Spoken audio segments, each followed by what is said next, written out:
Good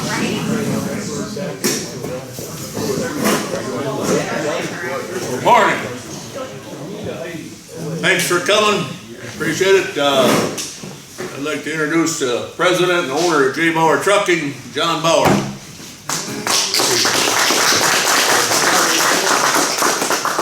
Good morning, everybody. I was trying to think of how many this is now. Is this 44th? What does it say in your hat? 46. 46. I was sick 2 years. Again, thank you for coming. This is to recognize the safe drivers and recognize we're in a tough industry.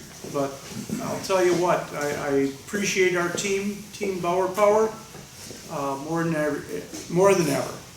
Last year we celebrated 50 years of being in business. This year it's 51 years of being in the transportation business. That's quite a milestone. We'll get into that later. But some of you that have been here for many years know the procedure. Matt, you're a newbie. So what I want everybody to do is stand up or be seated. Say your name and how long you've been here. He's starting with you. Starting with you. I'm Matthew Lysko, and this is actually my first day. Poor bastard. Oh, I know, 6 years. Maybe shot for 17 years. Scott Heidi, July will be 13 years. Sebastian maybe 7 years. Use some ambition and actually picked your butts off the goddamn seat. Sit in the truck or not. Come on, work with us here. Bernie's got it going on. Steve Croft, 7 going on 8. Rain Contact, 3 going on 4. Howard Anderson started in '06, so I think that's 18 years this year. Yeah. Gary Pagel, 22 and counting. And counting, there you go. Gary Flegel, a little bit longer than Gary Flegel. 30. Phil Frederickson, almost 2 years. Larry Molitor, roughly 8 months. Okay. Al Smith, 7.5. Dave Huber, a wonderful 5 months. 5 months. Captain leaders have been here for 3 years. Bob Burns and 15 years here in May. Bruce Allsgaber, about 8. Okay. Hey? Nick Vassal of Cole, I'm guessing around 10, all total. Yeah. Gary Gross, 16 years. Jackie Ziegers going on 19. Dave Moberg going on 11 the end of April. Phil Lewandowski going on 19. Steve Travis, 2 years, 18. All right. Steve Manny, he's with Acuity Insurance. And how long have you been coming to these? Oh, goodness. 5, 6, 5 or 6 years. Okay. How long have you been working here, John? Working or attending? There is a difference. We've got some more dignitaries. John? I'm John Schimmel. I'm the service manager at JX Truck Center. I've been there for 22 years. I was a technician for the first 15 and manager for. Alrighty. I'm Reese Brown. I'm a district service manager with Volvo Trucks. I cover John's dealer and part of the Midwest. And I've been working with Bauer for about 4 years now. I think 4 or 5, yeah. And Jason? I'm Jason with Clinner Insurance. Clinner Insurance has been working with the Bauer family for a very long time. We represent Acuity Insurance, so Acuity and Clinner Insurance kind of work together to take care of your company. And in February, I finished my 30th year at Clinner Insurance. Sounds good. Sounds good. I got to give a little bit to Clinners here. My prior life, I worked on my dad's mink ranch. And my dad was a mink rancher for 40 years before we got into the trucking business. And it was kind of it's kind of how we got started in the trucking is in the 68, 69, we lost a boatload of money. My father did mink ranching. And my brother Jim and I kind of had to support the family. And we did it by racing snowmobiles. And we did very well. We traveled all over the United States and Canada racing until about 71. The night before the opening race in Ironwood in December, we had a shop fire and we lost 11 race sleds, a transporter, all the tools and everything, building and everything. And my brother Jim was lucky enough to get a ride with Polaris. I had helmet wheel race and I raced anything and everything. We had an opportunity then in 71 to buy the local Arctic Cat dealership, which we did, and we called it Bauer Power Sports. And I raced and worked on consumer sleds after school. I wasn't a very good student. I worked on consumer sleds and worked on my race sleds, so there wasn't much time for school. In the spring of 73, towards the end in February, we had a company come to us, a local company, and wanted to buy the Arctic Cat dealership. And my dad and I made the decision to sell it. One of the things that went along with the sale was I was on the transition team to make sure it worked. My dad at that time was still into cattle, still into mink ranching, but not as big as he was before. My dad, and this is a true story, our kitchen window at the house was right across from a little drayage line called Miller Trucking. And there was a guy that bought into that or rented it, and my dad would sit there with his cup of coffee and look at the guy. He would get there at 10 o'clock in the morning, and the freight truck would come in at 7, and the guy wouldn't get started till 10, so my dad says, why is he doing this? He's got to get that freight out there. And I'm going, Dad, geez, lay off the coffee. But anyway, one day while this was going on in April of 73, my dad went over and asked the guy if he wanted to sell the truck and the franchise. And we bought that. So that's how we started, with one truck, and we had I don't even think it was 25-mile radius, I think it was 20. Because we did go to Rib Lake, and Medford and Rib Lake was our freight round. We brought in the freight and delivered it, and that's how we got started. I then got bumped because I was still on the transition team for Hall's Distributing that took over the dealership.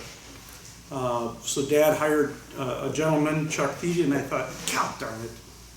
But I couldn't do anything about it, so Chuck started driving for us, and we had a 1970 GMC Disastro. I don't know if you remember those old Astros. Disastro. And we used to haul our freight then back over to Minneapolis. We used to pick up around town and then deliver it and then come back. And that's how that happened. But I worked there part-time to start out with in 73, 74, things like that. So that's really how we got started in this. 51 years, we're still going, and I appreciate all of my employees. I really do, whether it's dispatch, mechanics, everything.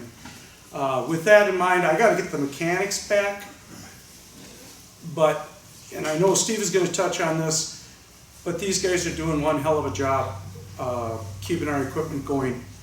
It's a tough industry that we're in, number one. Number two, these guys know those trucks upwards, down, sideways, and right now the way the economy is, it's a tough thing to go out and buy new trucks. I know you guys have all heard all the big carriers are not purchasing new equipment just because they can't pay the extra money. The COVID problem that we had where all the increases in pricing and stuff like that have just escalated the price of the trucks. And we've had an offer here about a month ago that a big carrier in Minneapolis had about 100 2023s and 2024 tractors that were available. They were taking a hit, and they felt that taking the hit right off the bat to get rid of them, because they didn't want to run the trucks and trailers at cheap freight and things like that. So there are going to be trucks out there. I think the reason I'm bringing up the mechanics, just because you're running a later model or an older model truck, these guys know what they're doing with them.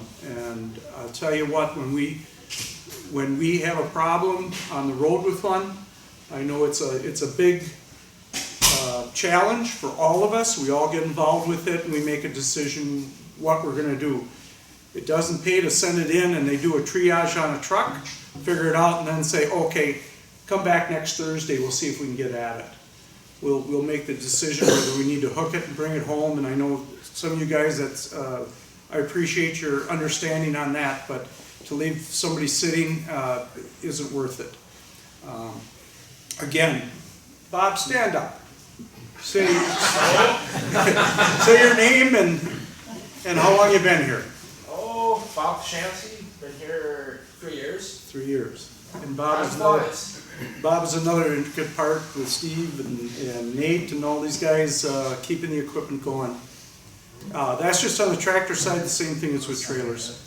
The trailer prices have dropped, but not to the level where it's even makes any sense. And right now, the way the freight is, we're just, like I say, we're doing what we can. Steve will touch on this hopefully with our CSA scores, and I wanted to thank you guys in the mechanics department. I guess sure.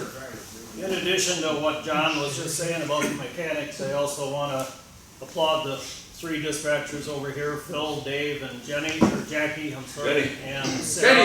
Jenny. A new name. And Joan, they all do their job to keep you fellas moving as well as they can. You got this gentleman here working with you on a lot of things. What the hell, Bernie? Workman's comp. Yeah. That's only supposed to happen with fat people. You okay, Bernie? You're not that Holy cow. Had too much breakfast. So, Bruce does a lot to help you fellas as well, and ladies out on the road with various problems, ELD in particular. And Kathy and her group over at the office work with all of you at one time or another, but I want to applaud all those folks as well. One more thing too, Jackie, is our little, what should I call you? What they have? Scavenger. Items or Of what? items for the banquet here, and she's been doing that for several years, and she does a good job. And I want to thank her for that too. It's above and beyond. Again, we have a damn good team here, we really do. And you know, I reflect back to how long I've been in business. Yeah, I could have grown this business who knows how big. That isn't me, because again, I'm with the mechanics, I'm with dispatch, I'm with the drivers. I like to know my drivers by first name instead of unit numbers or employee numbers, and I'm not going to get rid of that. I'm still going to do that. I think we've got a darn good company. We've had a few struggles with growth the past couple of years since this recession. But we're not the only company. I don't care what you're building or what you're working on. It's tough right now, and but we'll get through it. We always do. But I want to thank everybody, all my employees, my team, Power team. And with that, Bruce, are you ready to? Yeah. Okay. Thank you. John, reach the third. I'd like to introduce John Schimmel and Reese Brown from JX Truck and from Volvo Trucks. Just gonna talk a few things about trucks and equipment. You make Alex, where'd you go? Oh, here you go. Stand up and tell us who you are, how long you been working here, Alex? I'm Alex Straczynski. I've been here for like 8-9 months now. Okay. Go ahead. Good morning, my name is Reese Brown, again, I'm with Volvo Trucks. We were asked to come visit with you guys today. The one thing that I'm gonna touch on today is idle time and trying to reduce it. With the cost of fuel out there today, it does save fuel, it helps your fuel miles per gallon. The other thing too is these trucks are not meant to idle 24 hours a day anymore with the regen systems and the EGRs, closed systems on them. They do carbon up the coolers, they oversoot the DPFs and the catalysts, and the SCRs work double time. And when, you know, everybody understands you gotta keep warm or keep cool when, especially when you're in Texas and it's 110 degrees, but you know, when you're sitting somewhere and can shut the truck off and roll the windows down to stay cooler, that would be an excellent idea for maintenance of the vehicle, longevity of the truck, and for the engine itself. We do not recommend idling. And when you look, I think the last time I pulled, you guys were at about 60% idle time across the board on an average of all the Bauer trucks. And anything over 40% idle time, we don't even consider any assistance if you have an engine problem. So, you know, that 40% is kind of we'd like to see it down, but the other thing that I see on our analytics tool is trucks that are down below 30 or 35% idle time are closer to 8-9 miles per gallon. Trucks that are above 40 are struggling to hit 7. So across the board, it's not that you can't idle your truck or that you have to shut it off, but when you have the opportunity to shut it off, take the time to do it. It'll help everything across the board with the life of that truck. Yeah. And that's what I'll kind of echo him, and then I'll go into a little bit more, but, you know, the big thing is help the equipment help you. You know, the trucks, if they're spending more time sitting parked idling than they are driving down the road actually returning revenue, that's a lot of wasted fuel and a lot of wasted life of that engine that you were losing. One thing that I wanted to step on to is, you know, nobody likes it when the truck breaks, nobody likes it when they have issues. But when you are starting to have issues with the truck, pay attention to the truck, listen to the truck. There's nothing more frustrating as a technician or a service manager as when a customer has a complaint, you know, hey, my truck is, you know, the lights are going out, or my truck is losing power, and the customer gives you just a little bit of information, and you drive the truck and you do all sorts of different work on the truck and you can't get it to do it, or you can't make it act up, and then you go and talk to the driver and the driver's like, oh yeah, well it only does it when you make a hard turn left, or you know, things like that. Make sure you're paying attention when you are having issues. You know, what's the weather like? You know, does it only do it when it's 110 degrees, or does it only do it when it's negative 20?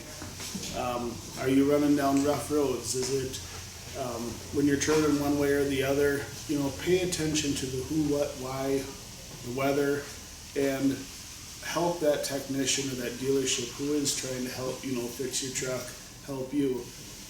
The better information we can provide to technicians up front is the better, quicker repair, and the sooner you'll be back on the road. Yeah, and I'm gonna tell you all a little story about that I just ran across last week. Got a customer at a different dealer group that I was only covering.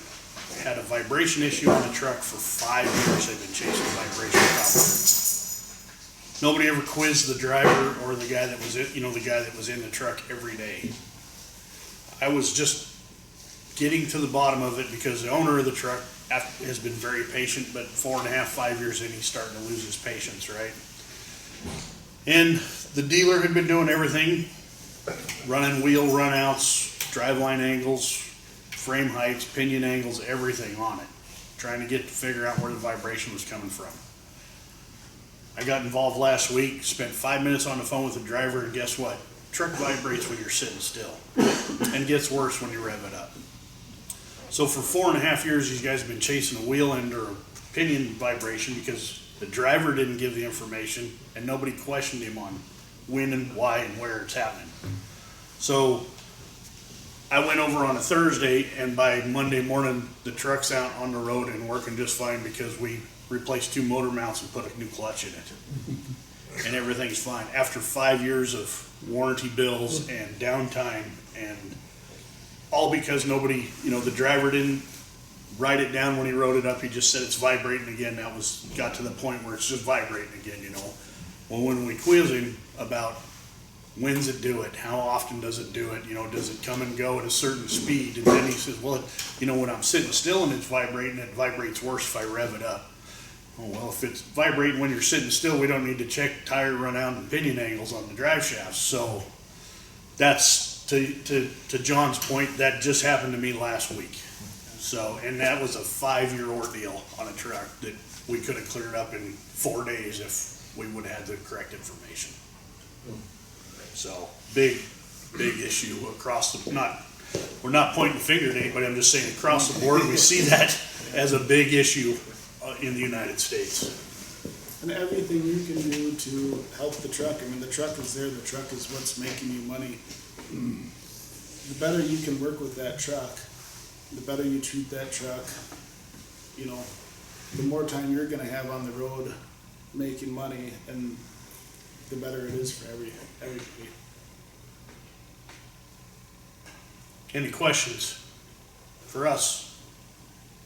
How come the motor mounts are wore out already when I got it? What's that? How come his motor mounts were wore out? Actually, well, because of the clutch vibrating for 5 years, shaking the rear motor mounts, that clutch having an imbalance to it was doing this to the truck the whole time, and it just shook them motor mounts like crazy. Okay. Yeah. Well, and it doesn't matter what brand of anything it is, there's things that happen, there's problems, we all see it. 1 year one brand does better, 1 year another brand does better, and nothing's perfect, because if it was, I wouldn't have a job. So, John might be really happy though. It's not a maintenance question, but I connect my phone, Bluetooth to the tractor to listen to my XM radio. When the phone rings, I lose my dashboard. Like the speedometer and miles. Is there any, I tried to hit every button possible to get all that back. If I'm on the phone, I can't read any of the digital readout. Does it come back when you cycle the key? What's that? When you shut the truck off and cycle the key? No, I'm talking about when I'm driving. So I need to see my mind, like when we cross state line, I need to write down my odometer. Right, but I'm asking, when that drops out, how do you get it to come back? Just by when I hanging get up? off the phone, it comes back on. I think there's It's just when the phone's on, I I think can't there's read any actually of a the digital software update readout. for that. Yeah, yeah, What's I think there's a program Like a update. software update for that. Yeah. It Is that just something the needs to, shop can do, or, I mean, I believe so. yeah, if they've got, I don't know if they have programming capabilities. I believe they do. I think we do. Yeah. Yeah, I think Yeah. they should. does anybody else have that issue, or no? Not on the phone. No? I never ever found a phone. What year's your truck? 19. Oh, it's 19. Yeah, I think we did have an issue with the Bluetooth and the call answering and everything, and they did put out. I mean, everything works fine, it just, it just says the call number, it turns into the number of call. Yeah. And then I lose everything, so I can't, if I'm driving, I can't see the speedometer, I can't see anything. Right, okay. Yeah, I'm pretty sure. I think there was a bulletin on that at one point, but that's the first thing I would do is have them update the software on it.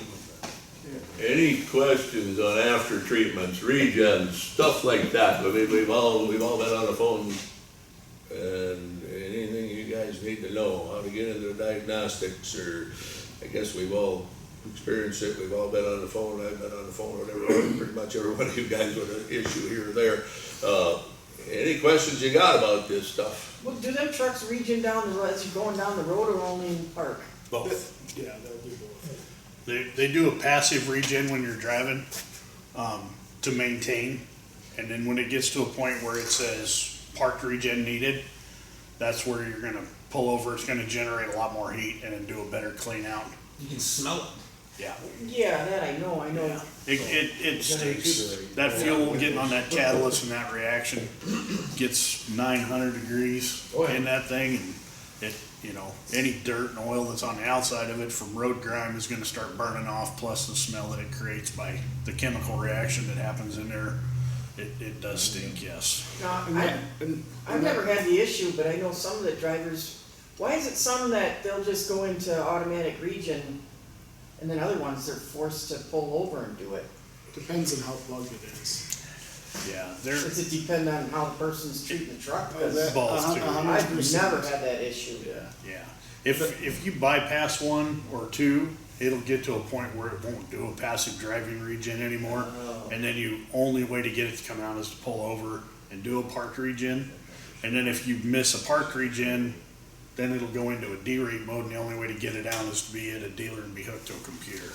Yeah, so So basically what you're saying is, find a place, pull over, let it regen. when it says you gotta have a parked regen, need a parked regen, best thing to do is, hey, let's just get it off the road and get it done, let it do it, you know, take time to stretch your legs and use the restroom or whatever you can do and get out and just let it do its thing. Or if it's regen, you don't cut it off. Right, and if you're in the middle of one, don't cut it off, right, yeah. Park in a dry grassy field, let her go. Only if you're in Washington DC. I got a couple places you can back up to now. No. Yes. I had an issue with when, it's an older truck, but it was immediately going in to say your truck is in derate. Without any other warnings. Normally it says it needs one and it's gonna do something, but immediately, and it would derate. Yeah. But, and then 5 minutes later, it goes away. The soot, I always check the soot level when it does it, so it's really high. So, and then it comes back, and it's good for 3 or 4 days. It goes away. There might be you might have a sensor issue or something. And they've been working on the sensor, so. Yeah, there's a differential pressure sensor that basically reads the pre-catalyst and And the you've been in post-filter. contact with these guys to let them know that stuff? Okay. Yep. Yeah, well, and John communicates them with them quite a bit, I think, too. Yeah, when they're working on a head scratcher, they normally give me a call, so we try to do everything we can to get it fixed as soon as we can. And that goes back to the idle time too. You know, the more time you sit there running the engine when they're idling, it's not as hot. So that's when you really are building soot in your DPF.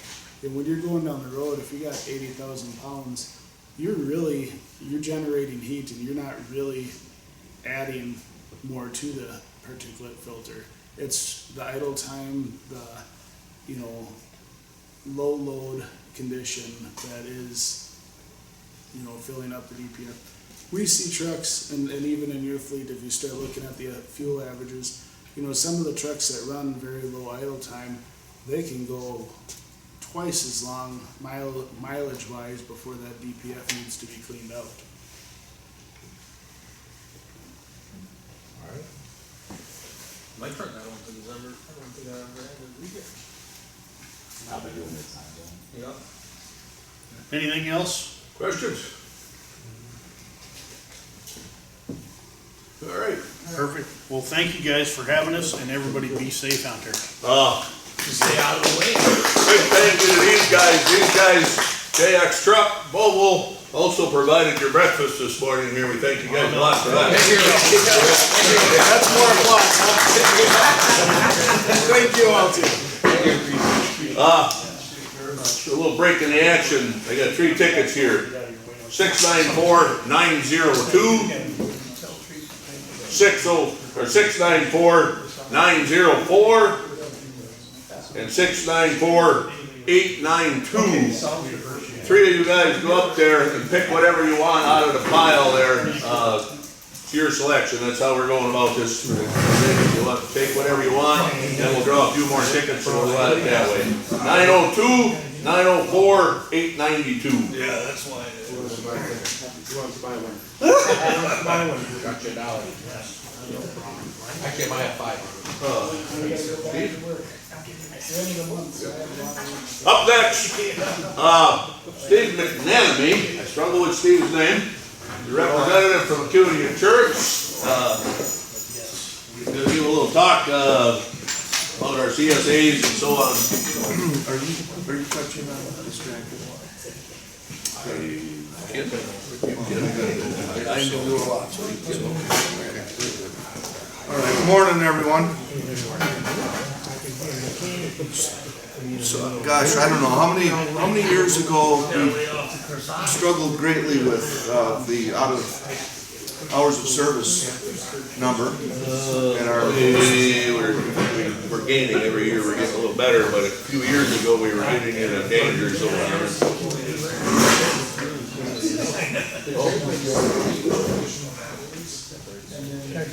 Steve, Sarah, stand up. Introduce yourself and tell us how long you've been here. Thank you.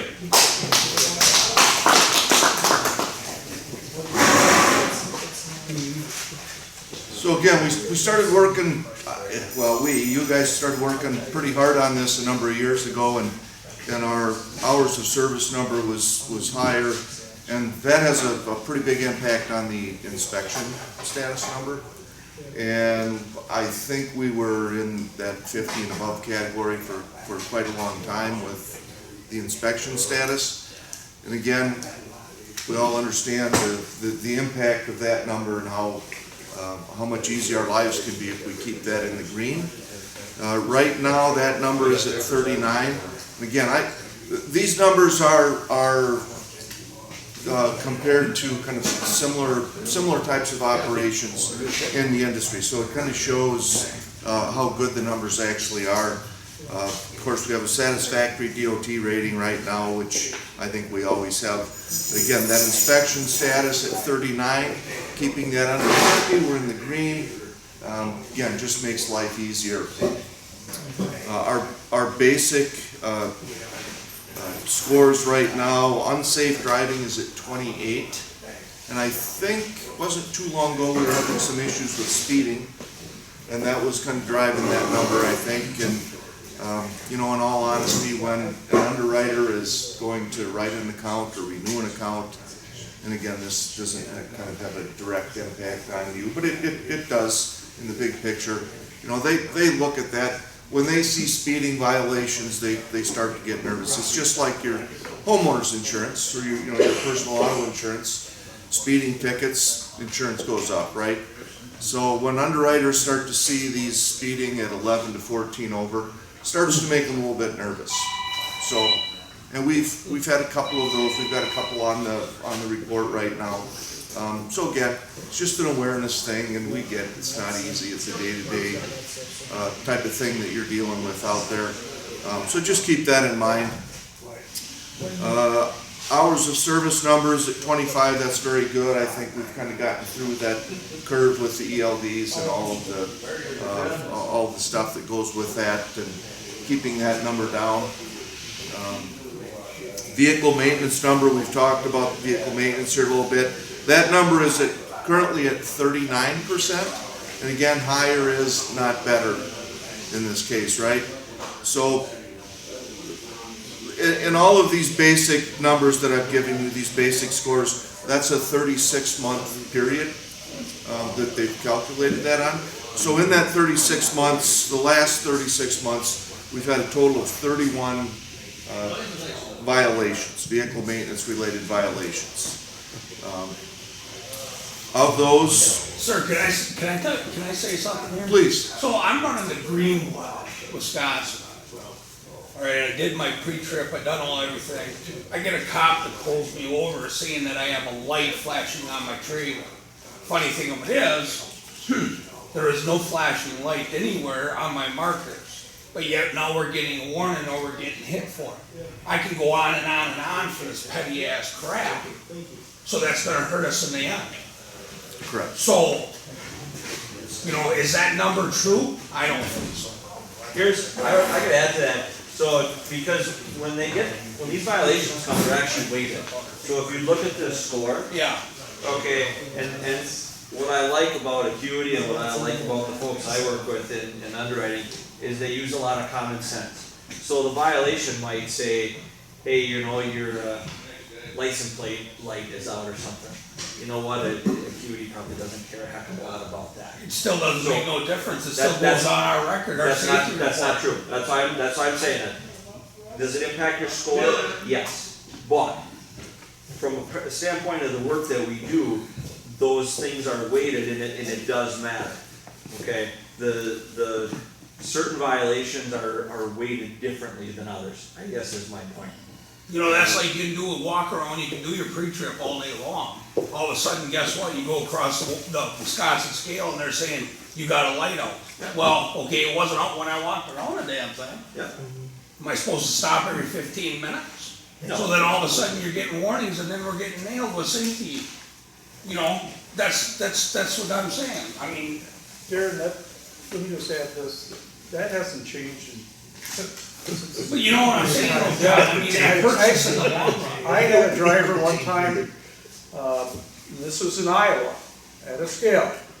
And he called me and so I talked to him, I said, what's going on? He said, well, the inspector came out and said I had a clearance light. And he said, it wasn't out when I pulled in. Yeah. And I told the inspector that, and see, it's still lit. The inspector came and he had his club with him, smashed the clearance light out and said, no, it's out now. And that's a true story. And you better have bail money because I'm going to jail. But that, and like I say, that's gotta be about 35 years ago when that happened. Yeah, I'd be a little pissed. Yeah, and again, like I say, I don't know how to combat that, but like Jason says, it's weighted. We don't wanna see that, but, you know, you can get some really nice, scale people, inspectors, and then you can get some that never, they were Peter plug toilets that never made it through school. And those are the ones that think they've got the authority to do anything. Cause they can mess with you, they will. That's right. Exactly. They're asking you to be perfect. I guess the point is, if you can be better, be better. They're not asking you to be perfect. Yeah, Because I think they understand that stuff happens. it's not a perfect world. You have a vehicle trailer that big going down the road, things are gonna get bounced around, right? So again, the key is up front. You know, we're talking about the vehicle maintenance again. We've got the mechanics, right? We've got the shop. They do a great job. But they can't fix it if they don't know about it. And we can't know about it if we don't do a good pre and post trip, right? And then it comes, you know, and I see this all the time. So again, the human element of all of this comes into play. So we're going around, we do the pre-trip, we find something, we find a bulb out, and we say, you know, I'm running a little bit behind today, do I get going or do I take the time to change it? Do I roll the dice and maybe say, yeah, I probably won't get stopped for that? So, you know, I mean, we've all done stuff like that, right? Again, it's that decision. We kind of weigh that risk and reward, but again, and as far as the violations, we get a minor violation. Yeah, we look at it.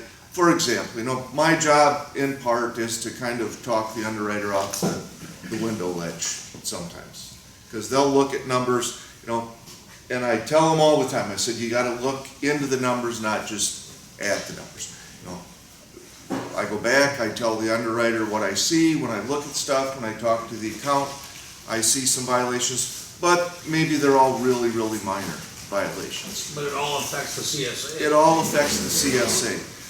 And, you know, as far as the compliance officers, you know, we've had an opportunity in the past couple times to observe at scales when they do their inspections.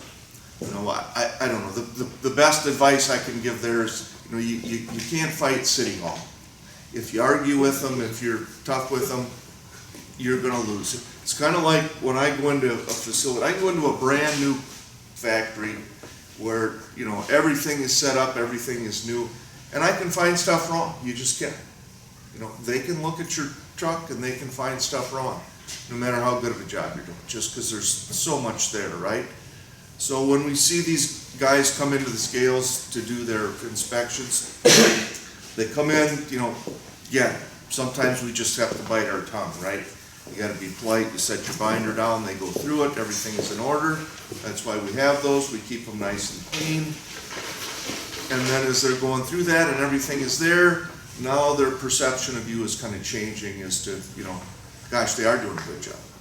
And again, we talked about the inspection status number. Well, that's kind of the lead in all that right there. The better that number is, the less likely we are to get inspected. And I'll tell you, every trucker that we have, they've got that one compliance officer that they complain about. They just do. You know, they're out there, it's just gotta deal with it, right? I mean, it's not gonna go away. So, it's a great point though, and yeah, I mean, It just makes my company look bad. Not only that, it makes me as the driver not doing a straight job. yep. That And- pisses and- me off. Yep, and now with, you know, with the PSP, where, you know, potential employers can look at Exactly. your individual history, right? Exactly. Again, so what do? We just do the best we can, right? I mean, I think we have all the things in place to make sure we can do a good job. Again, you know, we get the training, you know, we're told, we're trained to do the inspections. Now we have to just do them. So I got one for you, and this is interesting. So I got a warning, a speeding warning last year. Well, there was 3 of us in this group. I was the most identifiable. That's why he pulled me over. What the frick kind of shit is that? You had the prettiest truck, I know. so, Either that or you look the trammiest. Yeah, I know That, you know, I was smiling that day. No, I don't. I wish there was a good answer for that, but that's just I was pissed. I was like, that's you're just kidding me. the way it is. I had a sand and gravel guy up north when I lived over there, and he loved to trick his trucks on. Yeah. It's like, why? Do you want to bring attention to something? You know, I mean, you got your name on there. They already know, right? They already know it's Bauer. But you know, when you have all this other stuff, you're just now they're thinking, huh? I think that's just human nature. So yeah. The hell with them. And again, Stay out of my way. you know, you guys are so visible, right? You're easy targets. So you just, again, but when you deal with the compliance officers, again, you gotta kind of come hat in hand and, you know, do what you gotta do. Because if you argue with them, you are gonna lose. Good points though, thank you for that. Let's see, where was I? Vehicle maintenance, 31 violations. And then this all tracks, we talk about the, you know, the BLTs of vehicle maintenance. So of the 31 violations, 15 were brake related, okay? 9 more were light related violations, of which 5 of those were out of service violations. So we look at those and we say, you know, what happened there? Did we just not catch something, or did we not take the time to get it fixed? You know, again, maintenance guys can't fix it if they don't know about it. And then we had 3 tire violations. So, and I talked about the out of service violations, and again, there's a measure for that. You guys are overall 8.5% below the national average for out of service violations. Combination vehicle maintenance and driver related inspection. Okay, so very good.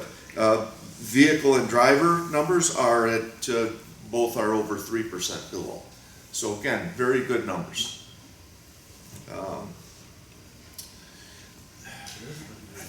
If we need to talk about the, you know, the importance of that, and we, you know, so if there's an accident and we, you know, again, if it's a bad accident and there's attorneys involved and they're looking at, you know, severity of the claim or the injuries, they're gonna dig into all this stuff. You know, that's why we're seeing, you know, these 10, 15, and $20 million verdicts.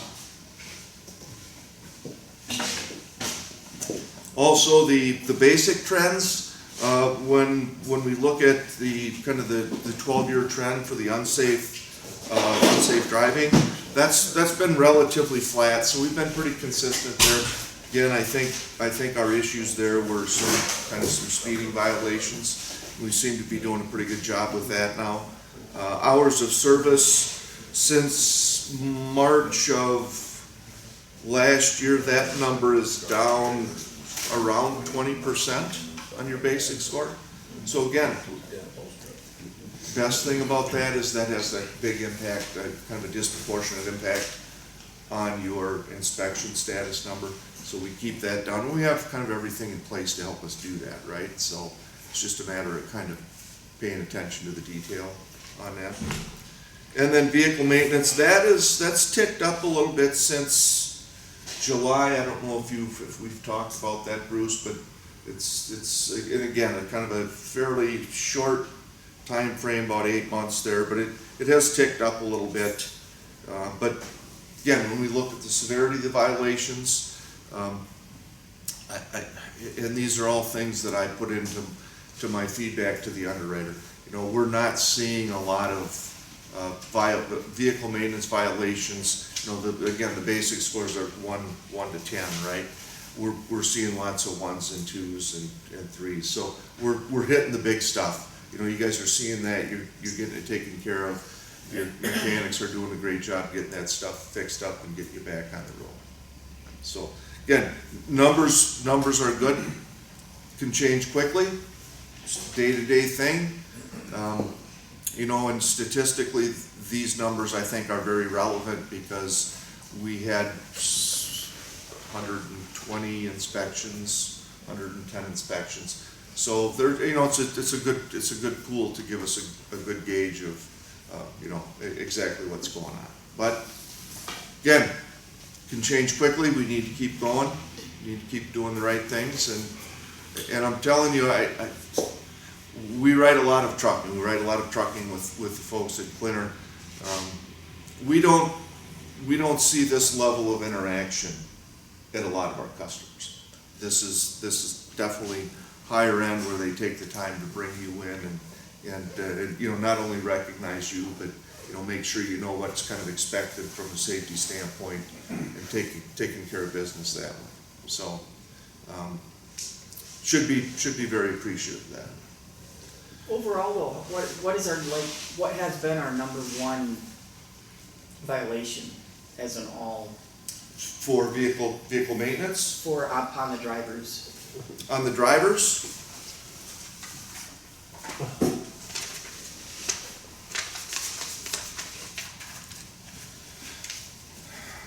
And driver violations were, and kind of why I didn't really put anything down, they're kind of all over the board. There's a category of all other driver violations that's got the most in it. That's got 7. The others are all kind of between, you know, 1 and 3. Size and weight, we've had 6 of those, and again, this is a Overloads. Not scaling. Not scaling your darn load. Would that be like, pretty much like our number one fault that we're not? Is what I'm saying is, what do we need to more pay attention to? To lower that score. That's our number one I'm gonna let, top for us, that's. I've seen a lot of weight tickets, a lot of warnings recently.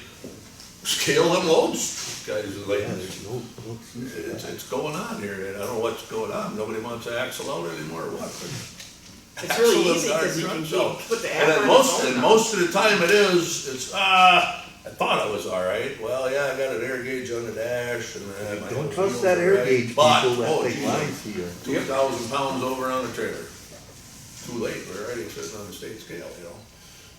We got a warning, most of them ain't fines, but that warning hits us on our CSA score, the same on the CSA, whether it's a warning or a citation, it still hits us on the points on the CSA score. same weight. Yep, same weight.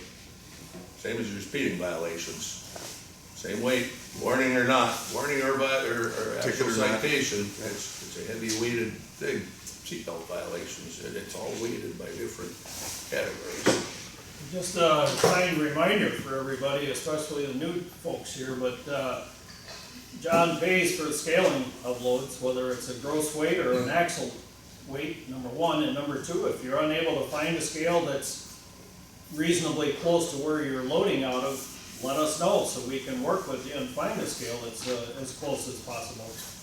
Especially if you know you're gonna be hitting a scale within a few miles of where you're loading. Yeah, sometimes you have to go backwards to get a scale. Sometimes. I mean, you just don't have that choice. I'd rather go half an hour the Right. wrong way. Oh, And I some know. drivers won't go backwards. And I'll Take the temps reinforce, and boom, we got a warning, reinforce that you can't let the ELD dictate, do I skip the scale or do I go to the scale? I think that plays into every driver's picture at one time or another as well. Yeah, you got the ELD sitting on the dash telling you, oh, I only got 3 hours, I'm gonna get over to Ohio before I end my day. So it's like, should I scale out? No, I'm gonna go, I should be all right, I got my wheels right, my air dash, my gauge of my dash is good. Yeah. And honestly, I've been seeing a lot of warnings for overloads coming, and that's probably where that's coming from, so. And another thing is, you know, you got your bill of lading, it might say 40,000 pounds. Don't ever trust that at all, because got that they right. say, what? You got that right. Yeah, don't Apple ever, did. and that hasn't changed in 50 years. No, that's always been. It's always been that way, don't ever, Some of them ain't got the pallet weights. It's Right. product weight, not pallets, so on and so forth. and It's don't not- get caught into that, well, geez, it's, the bill said 39,000 pounds. Maybe when they printed the bill out. Go ahead, Steve. What do you do if you're loaded at 80,500 pounds? Call Bruce. I just heard about it the other day. We'll make a decision whether we're gonna go back and take the pallet off, or we'll call B, call Bob, call somebody, but we'll make a decision. You guys, a lot of you have done it, we, all right, well, right, If you sit got at a reefer, 80,000 they tell you full they're of gonna fuel. put 45.5 you know. on reefer, why go there and do that? Well, we'll take a look at it, if we can get it legal, we can get it legal, if we can't, we'll probably go back and take the pallet off, and that turns into, snowballs into a okay. whole afternoon of trying to get it straightened out, but I mean, You got that right. but you go across the scale, you get overload, if the officer is a real prick, he could make us take that pallet off at the scale. Yeah, So you can then you fix think you're it having a right bad there. day. And all reefers way different because some are wet. Yeah. Yeah, I mean, Some are older. if we're close, 500 pounds, they'll probably let you go. But you're gonna have that citation, it's gonna come show up on Depends Steve's on what report. state you're in. Huh? Depends on what state you're in. Yeah, well, like I said, call, you're plumb full of fuel weighs 7.25 pounds per gallon, we can burn some fuel off, we're gonna get a little lighter. Depends where the next scale is it 100 miles down the road or is it halfway across the country? I mean, we can look at all that stuff, and a lot of you guys have been doing this for a while. You can tell me where every darn scale is, I can look it up on the map, but Steve, back. we gotta make decisions that, what Bob's trying to say is, call in, talk to one of us, you just covered your butt from paying Right. an overload violation, If you don't call in and talk to one of us, you just bought that ticket. Go ahead, Bob. Your comment about going in with a reefer and loading a load that you know is 45,000 pounds, the shipper doesn't care. Right. We agreed to take the load. Yep. The big question is, the bill of lading may say 45,000 pounds, it might only be 43,000. Somebody brought up the comment, well, the bill of lading said 40,000, but you ended up, you had 44 or 45,000 on it, and when you got on the scale, you're overweight. You don't know what you're really gonna get until you get loaded. And today with business the way it is, either we take it the way it is and then scale it and then deal with the problem if we've got a problem. That's what we have to do.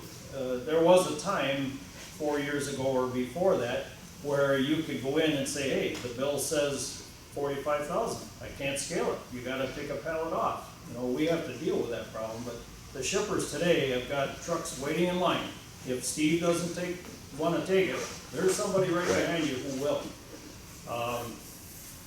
So that's why And I think you've called Bruce or myself about. Yeah, going always. in to load some. I just heard like yesterday, some of it, Niagara Water in Pleasantberry, Yeah. it's like, you don't intermingle with anybody, it's a self-kiosk checkout. Yep. So you just talk to somebody that checks you in, usually robots load you, and you leave, and then that driver left, and when he weighed his truck, it was Right. 80,500, and then we had to deal with it.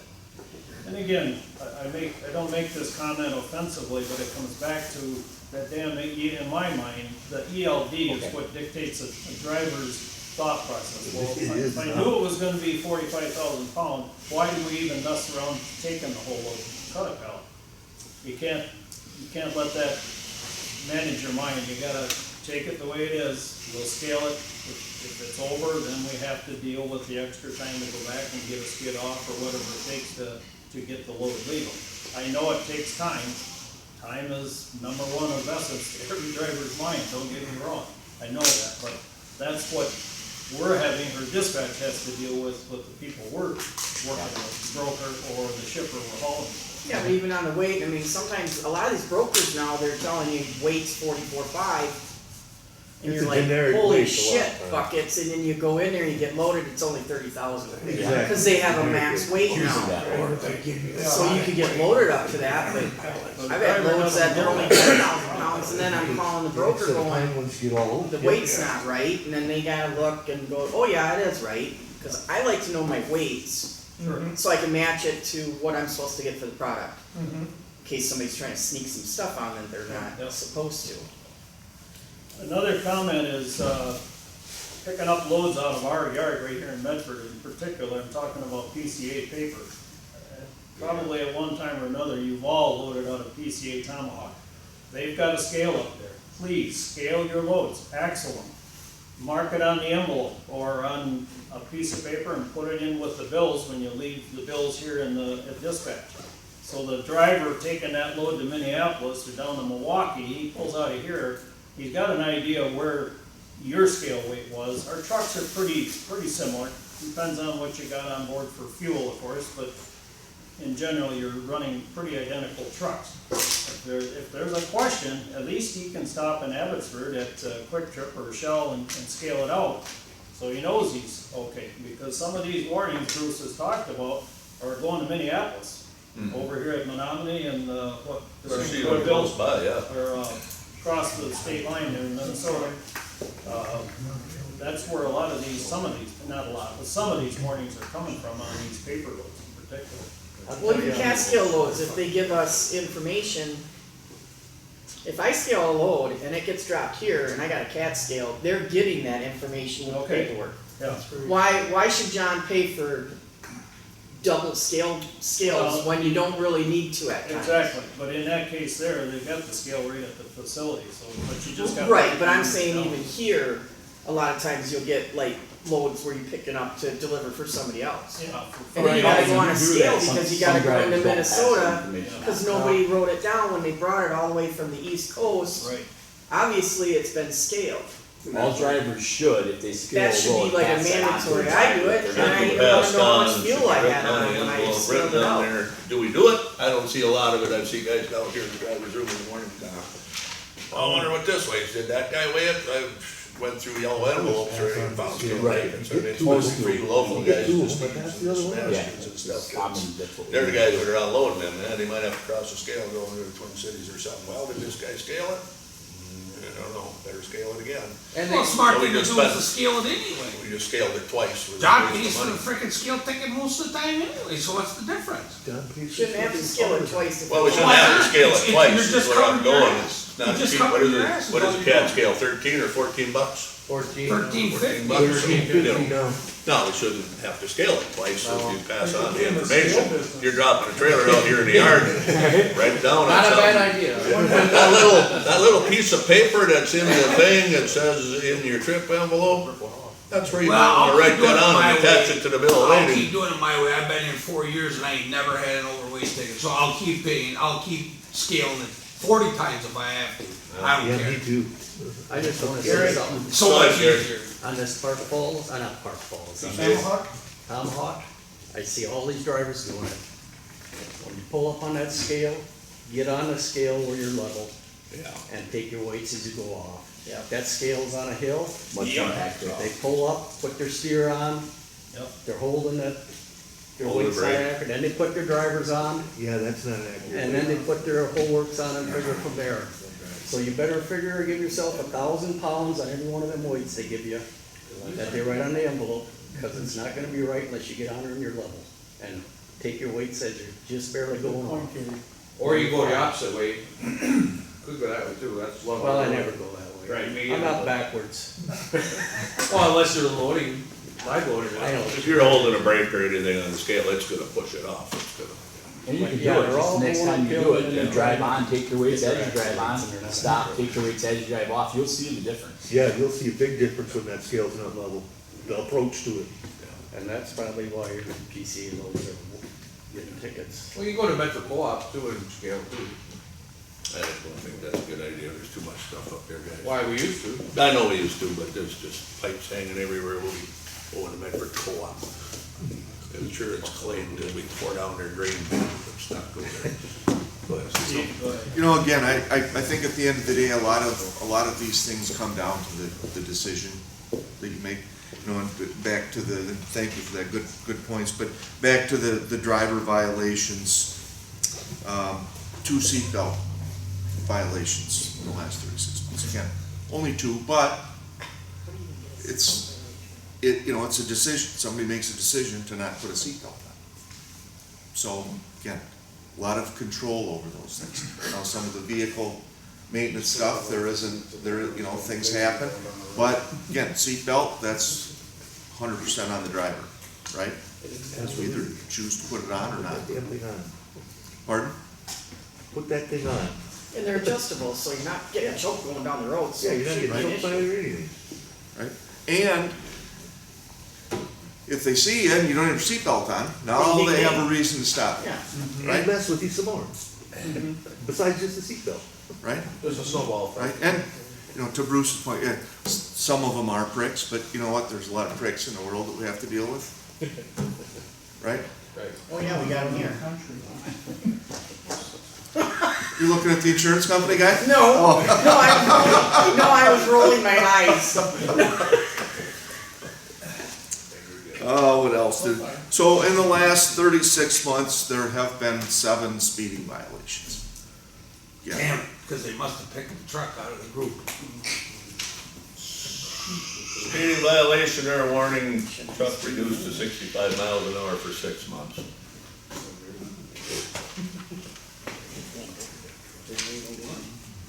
Any more questions on that? Okay, None, thank I you. got no questions on it. Thank you for that, Bill. Any more questions on the CSA stuff? Again, remember, all this stuff follows you too. If you're applying for a job to drive somewhere, not that we want you to do that, right? But, that follows you. I think it goes back 5 years, I think, on the PSP. Oh, I thought it went further. Fine. So, yeah, I believe it's 5. Don't hold me to that, but I think it's 5. 5 years on the. Yeah, so. All right, just a little bit on distracted driving, we got a couple minutes. Just some stuff to throw out to reinforce this. Again, we chose not to show any of the videos, and there's a lot of videos out there showing, actual footage of things that have happened. None of us want something bad to happen, somebody get hurt or somebody get killed because we couldn't wait to check a text message or make a phone call or do whatever, right? So, 27% of all crashes, distracted driving.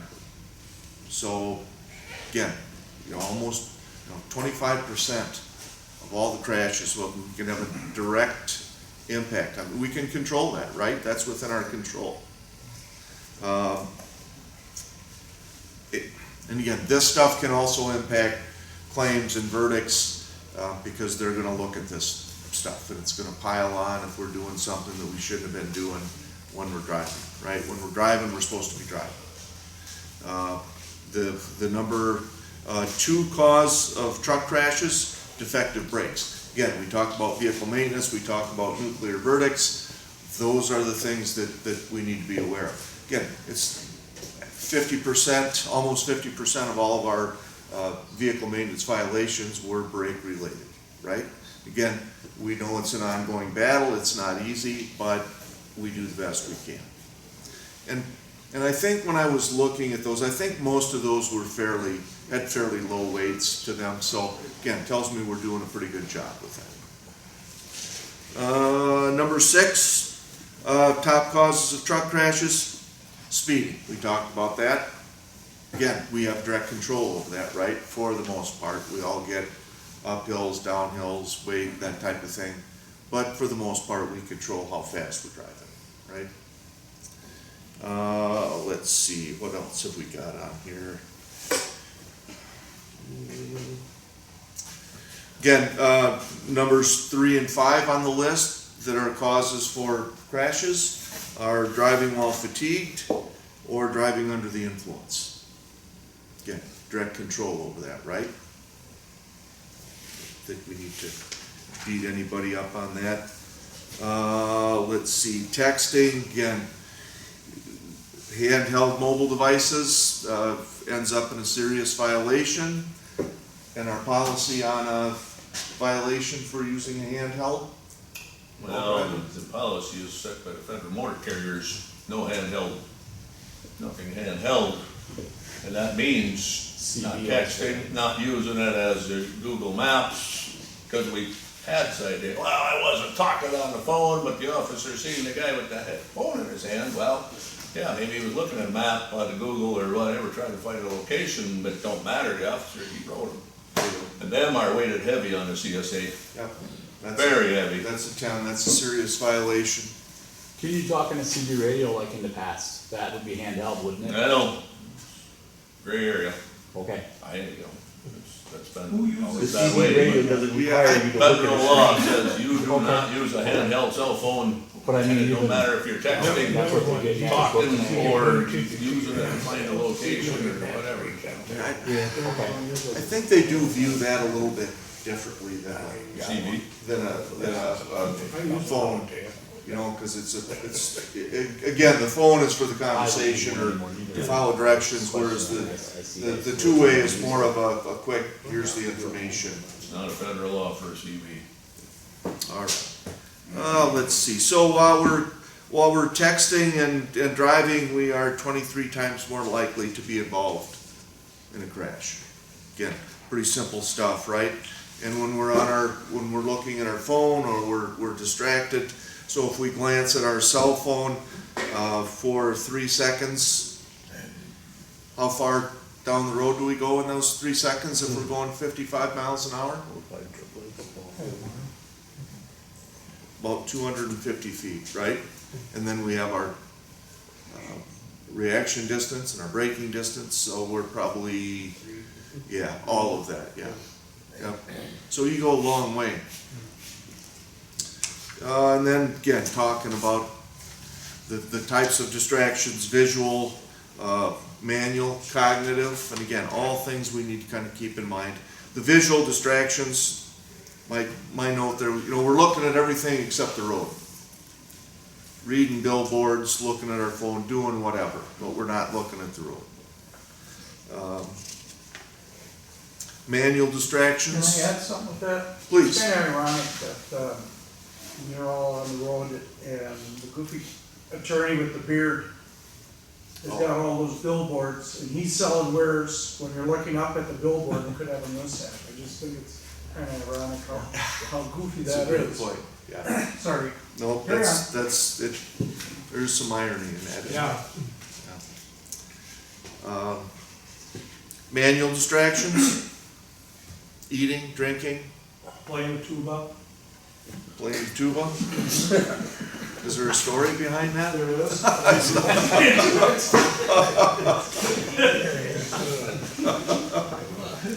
So would you prefer drums or tuba?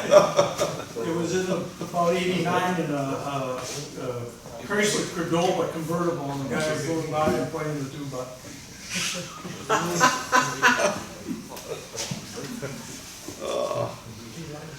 Or the commuters in Chicago that got the newspaper in front of them. Yeah. Or my favorite is a plate. A Oh plate, my you God, want a yes. plate and driving down the road in rush hour. No. Bowls of cereal. Makeup. Makeup, Shavers. yeah. Bob Burns. Hey, And again, you know, if you're driving down the road and, you know, you're adjusting your radio or, you know, putting on your makeup or eating or drinking and you rear end somebody and now you gotta call these guys, right? And explain that. Why were you on your phone? Not so much the drivers, it's everybody else around us. They're interesting. You know, I get it, and especially with I mean, it's bad enough driving a car down the road. Yeah, but Right? the drivers, the truck drivers automatically at fault. That's just the way it works. It's pretty much the way it works a lot of times. And again, you're very visible and your name is on the side of the truck. And oh, by the way, how much insurance you carry is all public record, right? Which, so Called dash cam. we get it. You know, I mean, it's not easy. Let's see, and then the cognitive piece, you know, again, when we talk about doing accident investigations on things, and somebody's at work and they get hurt, and we say on the accident investigation, you know, why did Joe get hurt? He wasn't paying attention. Okay, well, that's kind of the proximate cause, but if you're looking for the root cause, why was that person not paying attention? And you can start to kind of dig into that. And again, it's things that we all deal with, right?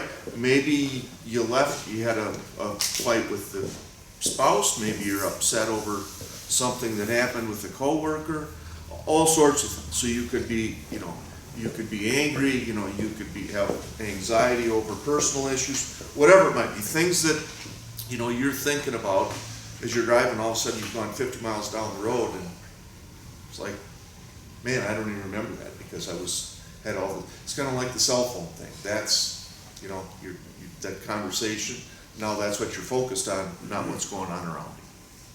So, again, we all have those things outside of work that we deal with. Again, you know, and how we, you know, some deal with them better than others, but we, you know, we need to be aware of them so that we can do the best we can as we're going down the road. Don't drive angry, right? Road rage. You ever drove a semi before? Have I ever driven a semi? I have not. Okay then. Yeah. Road rage. I'm on the road every day. I see it. I've followed semis. I've observed semis. Don't drive angry, Sebastian. Ten and two all day. I know it. That's your foot is With on a the brake. smile on your face. Well, you can't help but get angry, but you can't act upon it. Right. You can't just slide them in the ditch. No, as much as you want Right. to. As much as you want to, right? You just go, oh boy, I wish. Because they just do the dumbest things, right? Like you're turning right and they try to sneak past you, Yeah. Oh, they do some really stupid right? shit. Right. But you can't do anything about You know, it. You can more- get pissed off about it, but that's More and more about it. roundabouts that you're dealing with, right? And people have enough trouble getting through a roundabout, let alone dealing with a semi in a roundabout. Right? So And that roundabouts are tricky because they should have signs on all these roundabouts saying trucks need both I lanes, wish. you know, because that's the law. But there's very seldom is there signs. I think I only seen one. I think that was over in Rapids. Right in the middle. that, and they should never let anybody from Minnesota drive through a roundabout. That's Because true. I've never seen one that knew how to do it. Sorry, that's my personal experience with roundabouts. So, again, just some stuff to share, some stuff to think about. Questions, Some of the concerns? stuff too, Steve, back when I was growing up, and probably a lot of you, we used to have what was called driver's ed in school, where they taught some of this stuff. Now I just heard there's a bill passing in Wisconsin that you're self-testing for your driver's license. Really? Self-test. Actually, what happened is during COVID, they went away from that you have to take your driver's test again now. You do? Yep. Okay, all right. It started as of January of this year. They're prior to that, the parents could sign off on kids, but now you have to take your driving test again. So again, like I say, It's good to hear. times are changing, and that's all I can add is we're aware of the situation, and I don't know how you can correct it other than vote and vote correctly. Is that political? Yeah, just a little bit. All right, one other thing I want to do is thank Steve and Jason. Steve's been here, what'd you say, 4 years, something like that? 4 or 5 years? 4 or 5, something. Yeah, we've been working with Acuity now for quite some time. 14. Yeah. There's a lot of companies that aren't in business anymore because they had the old adage, have a mishap or an incident or whatever, well, that's why we got insurance. I have never taken that approach because really all Acuity is minding my premium and paying it out when needed. Am I saying that wrong? No. Pretty close. So what I'm trying to get at is I appreciate everybody, first of all, helping J. Bauer Trucking out to keep it clean, number one.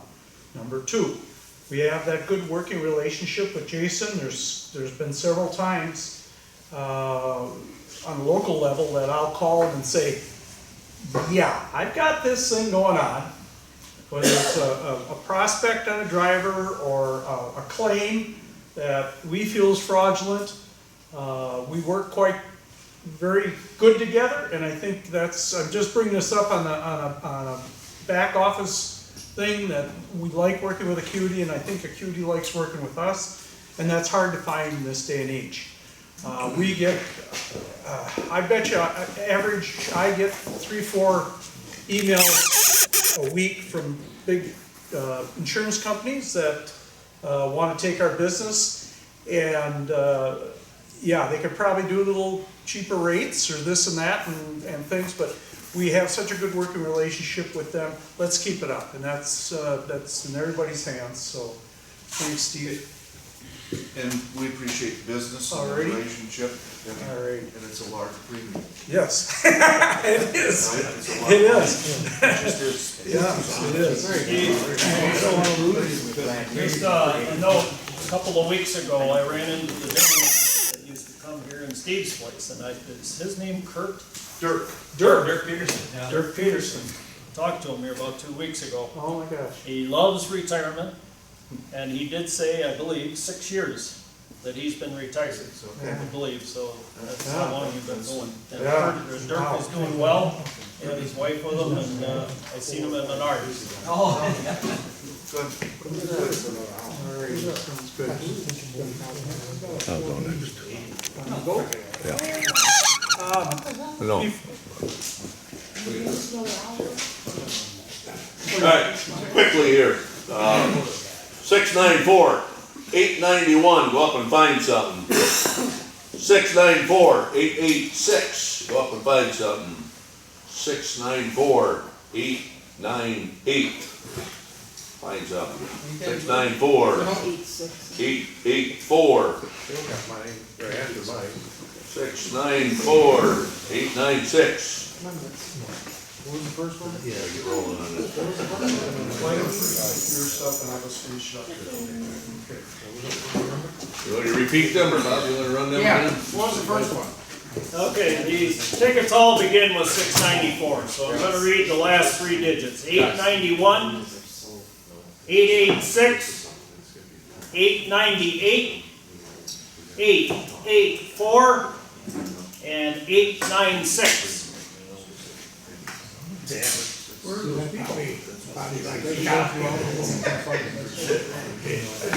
All right, I gotta just go over a few things from the different departments here, from the ladies from the office.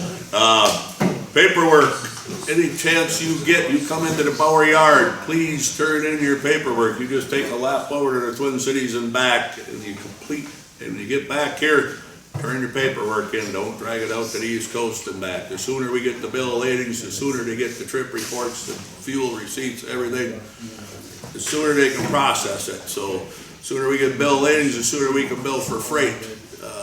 The ladies need these, everything done and completed. Turn it in, you get back on a long run. Before you go home, turn your paperwork in on that trip report.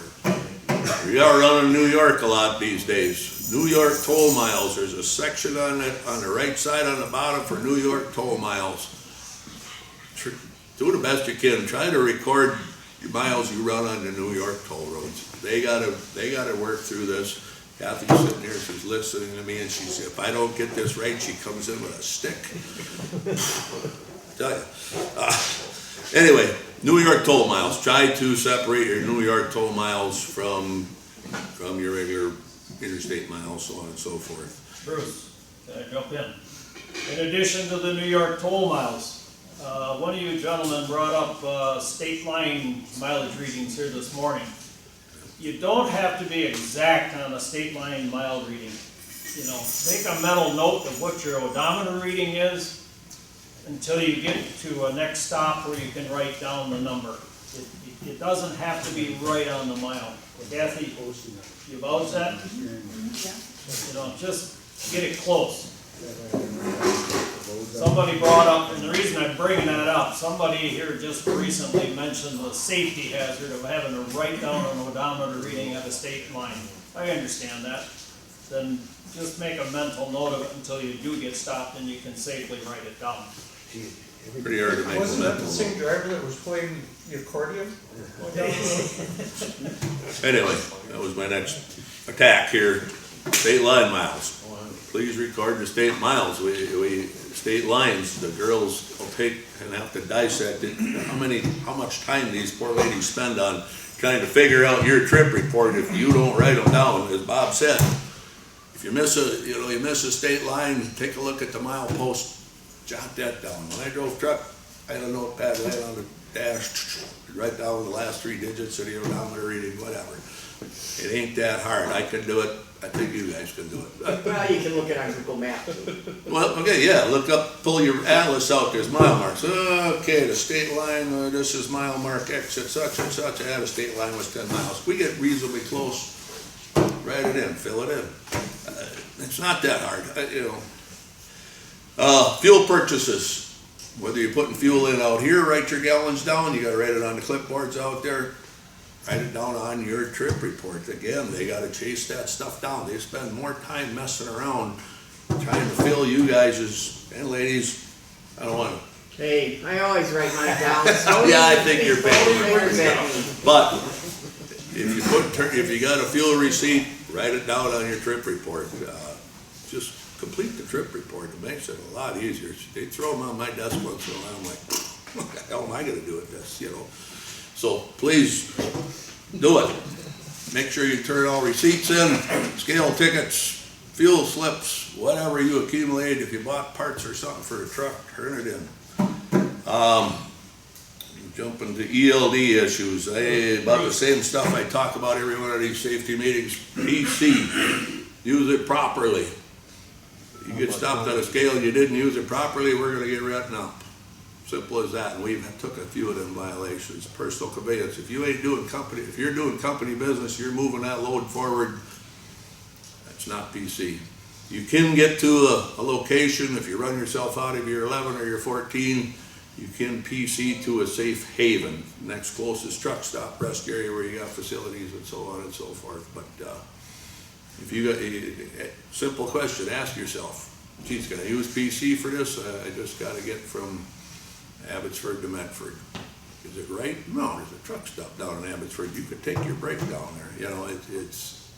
We can bend the rules, but guys, if the right DOT officer looks at it, he'll shred it. He'll tear you right apart, and you will get a citation.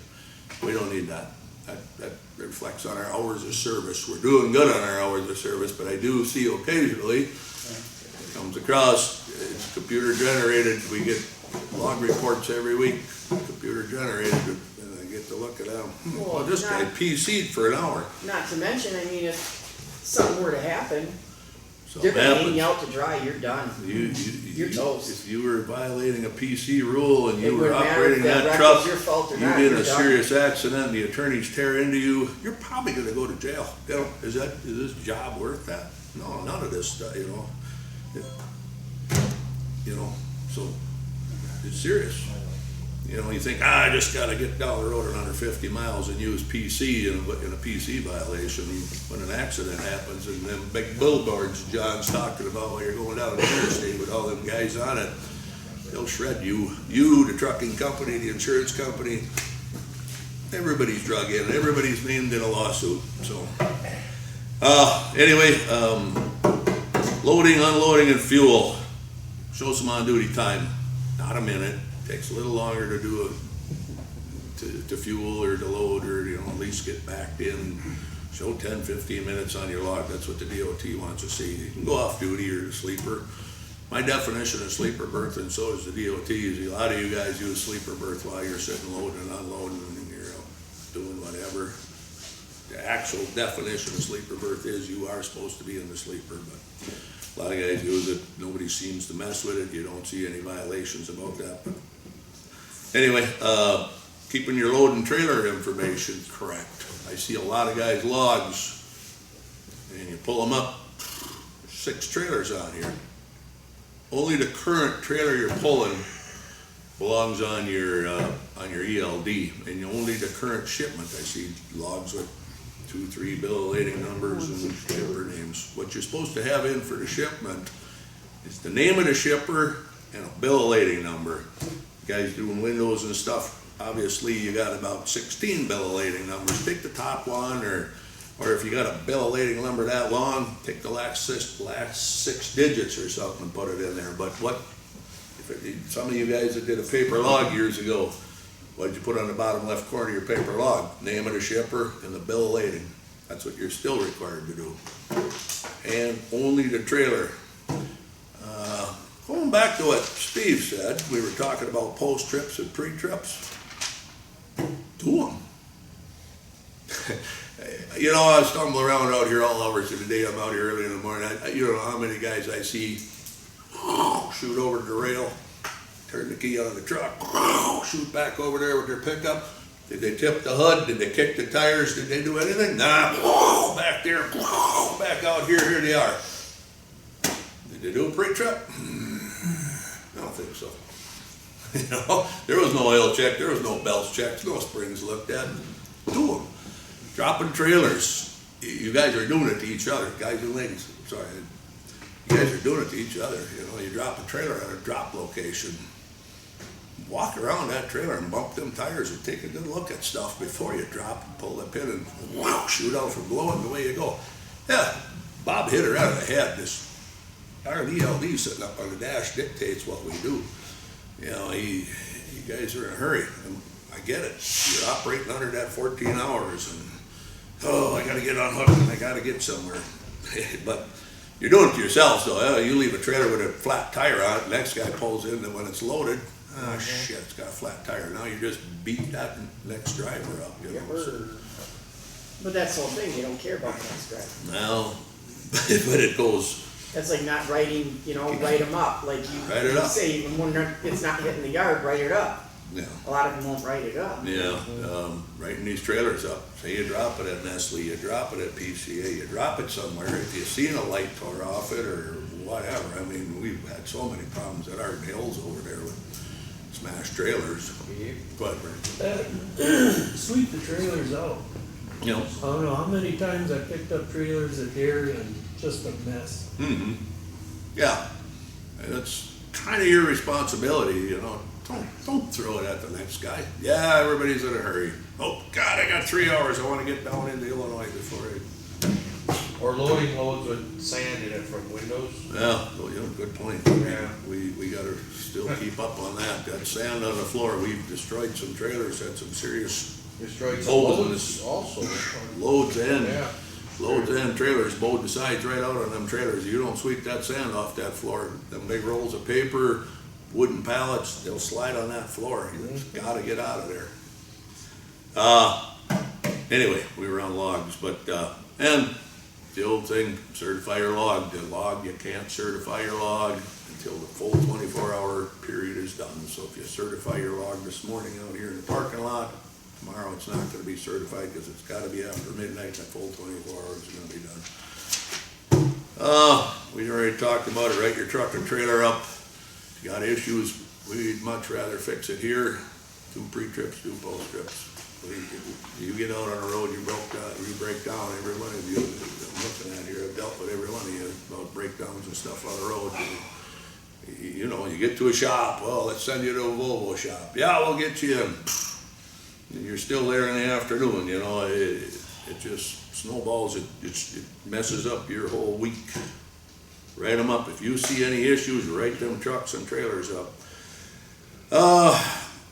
Spring, right now, a lot of county roads, a lot of township roads, things like that got spring weight restrictions on them. Pay attention, you're gonna make a delivery somewhere.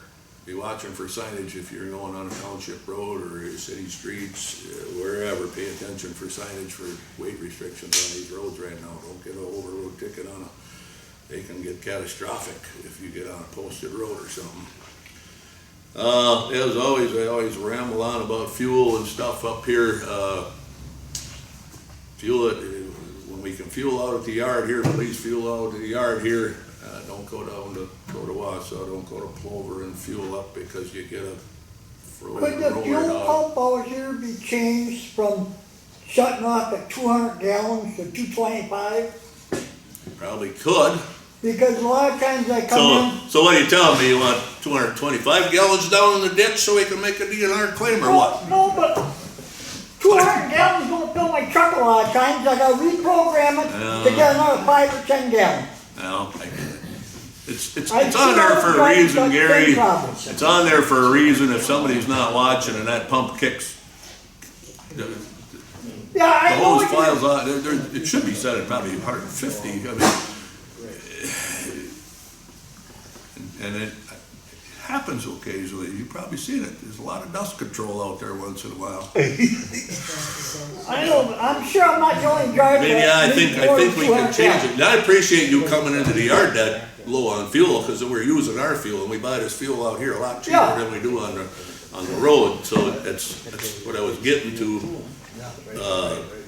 You're in Minnesota, you're in Illinois, don't stop and top it off at the Love's or the Petro and fill it up and then come into the yard and put 30 gallons in here because the fuel is, we buy it considerably cheaper out here. So fill up here, you know, if you need to put 50 gallons on to get back to Medford. And again, we're not in the cold temperatures now. You want to run a little fuller in the winter when we're running in that 20 below weather, then things change a little bit. But, you know, try to use the fuel here the best we can. Then the next, as you guys heard this, I don't know how many times, a lot of you guys been at these safety meetings, but Quick Trip. We got a Quick Trip card. Use it when you're running around Wisconsin, Illinois, Iowa, Minnesota, Quick Star in Iowa. Use that one. They give us a substantial discount. After that, use your Comdata, your Fleet One, Loves, TAs, and Petros. Are them all the same? No, it varies. She gives me the fuel reports there. The ones I've been seeing, like Loves, they're giving us 20 cents a gallon off. So what is the just TAs use that given? as a kind of a guideline, or what? I'm sorry. What? What's the TAs given then? They vary, and I don't know why. I just studied a little bit this morning before I came over here because I wanted a number for you, and it varies. It's all TA over the and map. Petros might be because TA and they're a Petro. company or franchise. Are they gonna be like? Are they sometimes higher than the 20 or lower? Or I've seen them bigger and I've seen them smaller. It varies on the TAs and Petros, but Love seems to be pretty stable at 20 cents. Whatever you're seeing up on the sign, it's 20 cents cheaper. So that is a substantial savings for, you know. So if we can use them fuel stops, again, don't run your truck out of fuel. If there ain't no TAs, Loves, or Petros or anything near you, notify them. that's why I was wondering if we get a better discount with the TAs and Petros than. They vary. I've seen some Like higher there's than certain certain Petros and TAs that I Yeah. absolutely won't touch Yeah. because they're so high. You know, if you go to certain ones, they're lower. I ain't got an answer for you on exactly which ones and stuff. And I don't really feel at the level. Cheryl I gives wasn't me a sure report. what kind of discount we get. Cheryl throws a report on my desk every couple of days with the fuel and where the purchases were made. And like I said, the Loves is usually about 20 cents a gallon. TA and petrol vary, but they are giving us a pretty substantial discount. Quick Trip's at about that 20, 30 cents. So isn't something that we should like concentrate more going to Loves? That's what I'm saying. No, is I wouldn't what say is that. it? No, I'd say Loves, TA, Petros. Right, that's Just, okay. 'Cause And I'm Quick so Trip, used to if you TAs can and do her in Petros, the when I heard- Midwest, Quick When I heard Trip. we could go to Loves now, I'm like, what? We've been And I using still Loves for don't do quite a it while. because I'm just a creature of habit, but, I mean, if we're getting a good discount, then I guess I can start going to Loves too. If you're in the Wisconsin, Minnesota, Illinois market where Quick Well, yeah, Trips it's or Quick Quick Trip. Stars, Yeah. obviously, that's the They're giving us primary better, one, but- but outside of that, as Bruce said, the TA Petro and the Loves are the recommended alternate sources. But don't run yourself out of truck trying to get to one of them facilities. Buy it at another facility so you can get, a few gallons till you get to the TA Petro and Loves. We could nail down exactly where you're gonna buy fuel on every trip you take out of here. But John is elected, if you heard his comment earlier this morning in respect to the drivers, he does treat you like he's in that truck. And he gives you the ability to make a choice, TA, Petrol, Loves, or Quick Trip, depending on where you're at. Well, yeah. I mean, Okay. some of them companies now, they tell their drivers, this is where you have to fuel, whether you need fuel or not, you're stopping there. Because at the time, that's the best rate. Yeah. And those companies don't give a damn about the roll of dogs and how much they are. Well, yeah, but no, a lot of those companies they have a lot of drop yards. They're not point A to point B quickly. Like us, when we get our backhaul, it's like half the time, there ain't time to screw around. So you're just running, but. And some of these, I've heard drivers comment about Loves being decent, clean facilities. They're not the biggest parking areas by any means as in comparison to the TA Petrol, but again, we get a reasonable reduction in price there, but it's not that you gotta go there. You've got a choice of 2 or 3 other facilities, but as Bruce said, don't run yourself out of fuel trying to get to one of them 3 places. Stop and get 20 or 50 gallons, whatever it is, until you can get to one of them facilities, and then put your bigger quantity on there. Or if you're coming into Wisconsin back to the Bauer yard, and you're questionable whether you're gonna make Medford or not, get to the Quick Trip at Janesville, or depending on the route you're coming up, get 50 gallons on, that's gonna get you to Medford. Fuel tends to change from state to state too, the prices seem to vary. And we can't sit here, we like to believe our drivers are watching a little bit for us. Say you're going on an east run, going to Pennsylvania from Oglesville, we driving and running the hell out of Oglesville. Where are you guys seeing cheaper fuel? Ohio yet? And then once you cross Pennsylvania, Ohio, she's higher? Yeah. Pennsylvania's 20 way to higher. 50 cents more a gallon. So, 30 or 40 cents. can we try to take a shot at it, maybe if we're gonna need the fuel to fuel Ohio, get out, unload, reload, get back, That's what I do. and try to do that versus buying 40 cents a gallon higher fuel out in Pennsylvania, Jersey, over on the coast? Take a look at it, I mean, that's a lot of savings. Johnny and Ken, when he says the freight rates, I don't wanna sit here and cry about freight rates and stuff, but I see them, and we're trucking down the road for a lot less money these days, so the economy ain't so good. Our loads ain't paying what they used to, and everybody's asking for cheaper freight rates, so we gotta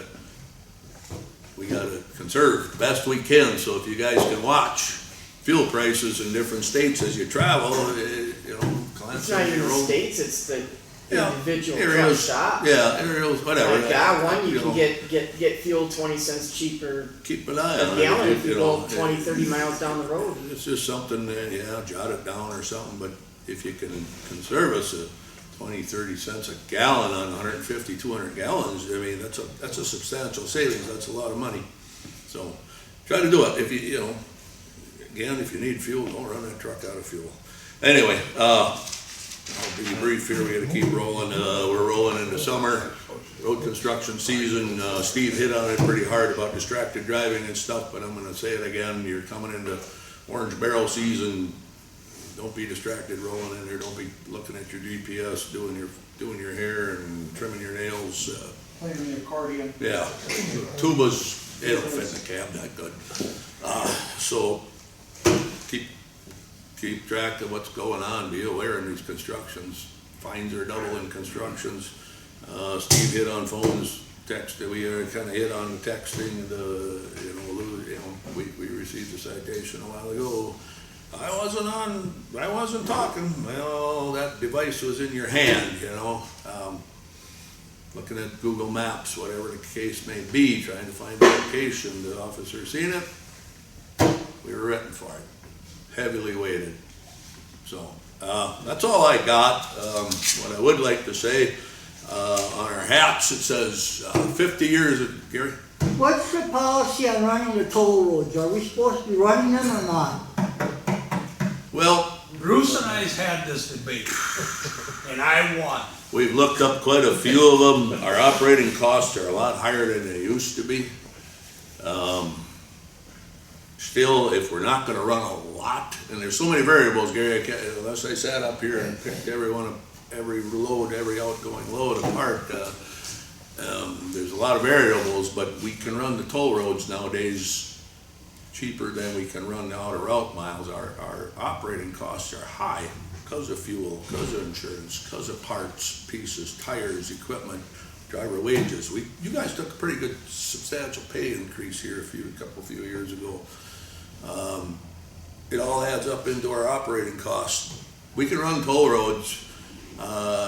We don't need to go way out of route to stay off them, because it goes the other way. We'll go the other way in a real hurry. Yeah, we can run some toll roads. If you can stay off them, stay off them.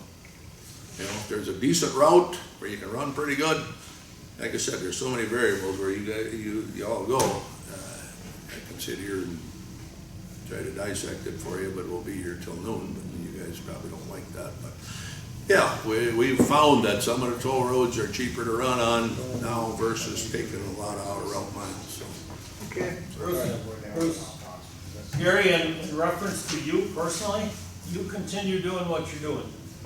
You do an excellent job of using the toll if it's needed. It's needed, I guess, yeah, that'd be the word. But you avoid it a lot, and yet you're not far out of line of if you were running the toll road. Well, that's why I try watching it. You do an excellent No, job. you do a darn good job, Gary, I understand that. You're one of the best on that.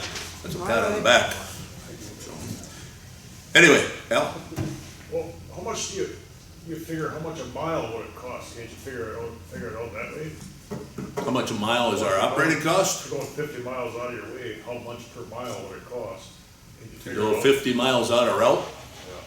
Is it like $1 a mile, or what is it? You gotta figure it out. That's more than that. About around $2.60 a mile. 1982's rates. So that's where we're coming from running these toll roads nowadays, because our operating costs are high. We're about $2.60 a mile or better. And we're running our backhauls. Better being higher. Yeah. Our backhauls, our freight ain't paying what it used to here a few years ago. So can we run outer route miles? Not as much as we used to. Al, just toll roads are 12 to 15 cents a mile alone running them. Just to give you an idea on the toll road is. 12 to 15 cents per mile to run a toll road. Okay. One of them that's extremely expensive, and we're running out that way a lot right now, is at 76 out in Pennsylvania. Hey, Amherst, that's $200-some if you jump on it, That's state the worst line. one to take. That's the one to avoid at all costs. If you guys can stay off that one, we run up on 80 or something, even if you're gonna put a few extra miles on that one. That one is extremely expensive. There's some apps you can get on your phone, right? It's called Toll Guru. You can figure out where these, Yeah. point A to point B, Yeah. and it'll say how much it is for trucks. Yeah, and Pennsylvania's, they hammer us. So, anyway, I'll end that with that. I would like to, on our hats, John Bauer's been in business 50 years. I think Huh? If we make it for another 2 weeks, 51. 51. Well, okay, so, I think that's a pretty good milestone, for a trucking company, because, you see trucking companies come and go, guys get into business, they dive in big, and they expand, and they buy equipment. John does things methodically. Right now, our times ain't that great. He's watching very closely. He's trying to take care of you guys, your wages, so on and so forth. The equipment, we're working hard to keep our equipment up and stuff. We don't need you broke down on the road, but I think we'll give John a round of applause. Pretty good number.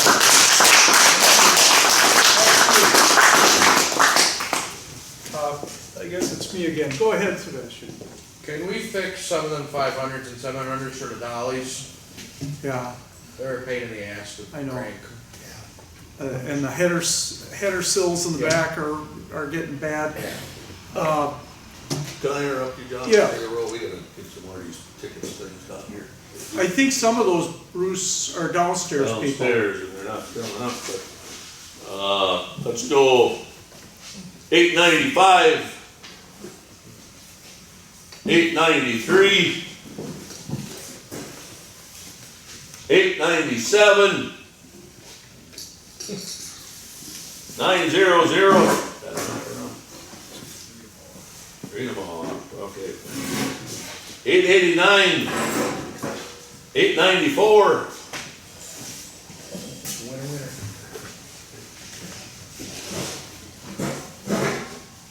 All right, grab something off the table there. Go ahead, John, I'm sorry. It's okay. I'm not gonna make this long or anything.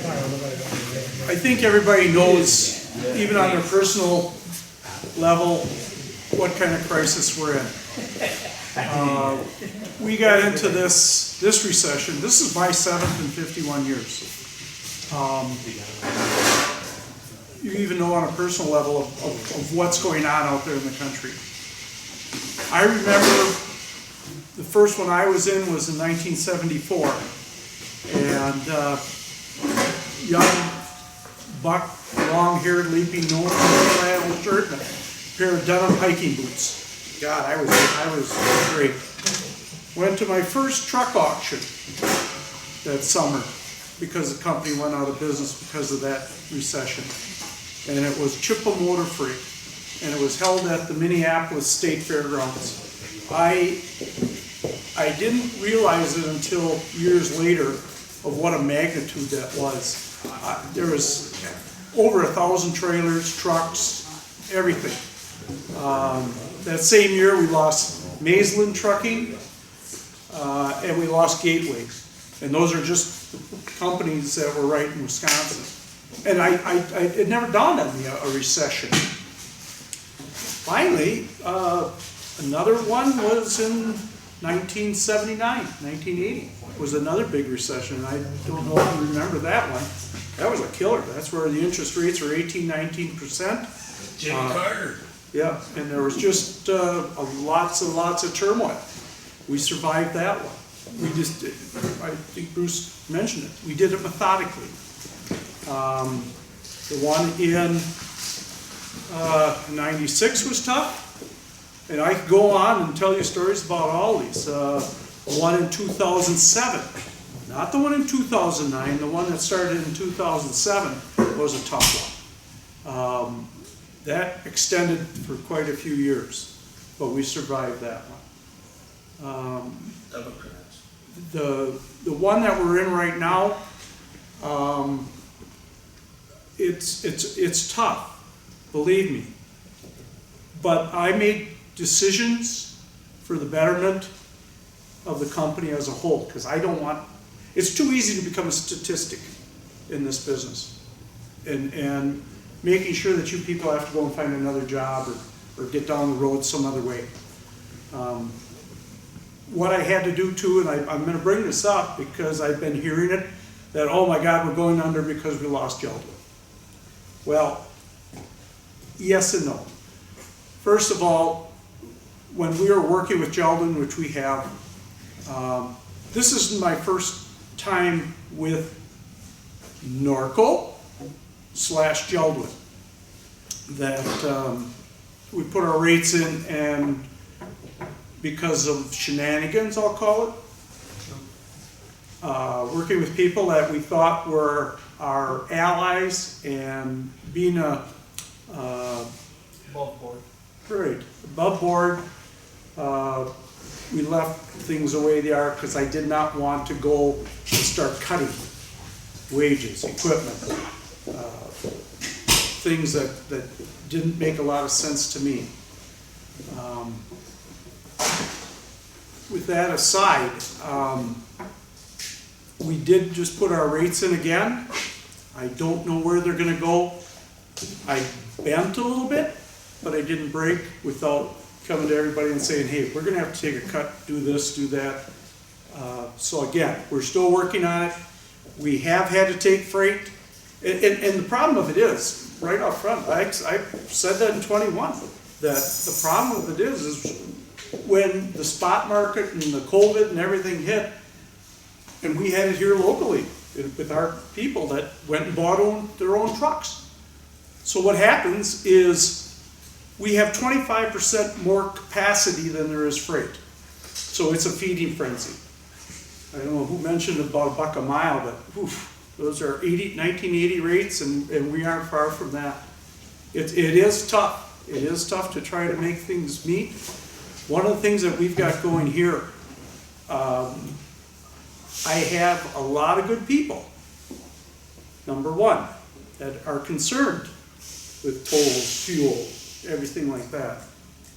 The company is the best sounding, best financially sound.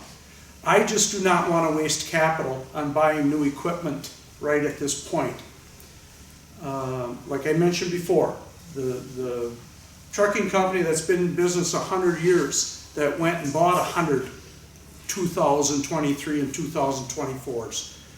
And they're calling us to say, geez, can you take some trucks? No, I'm not. I was in that position in 21 and 22.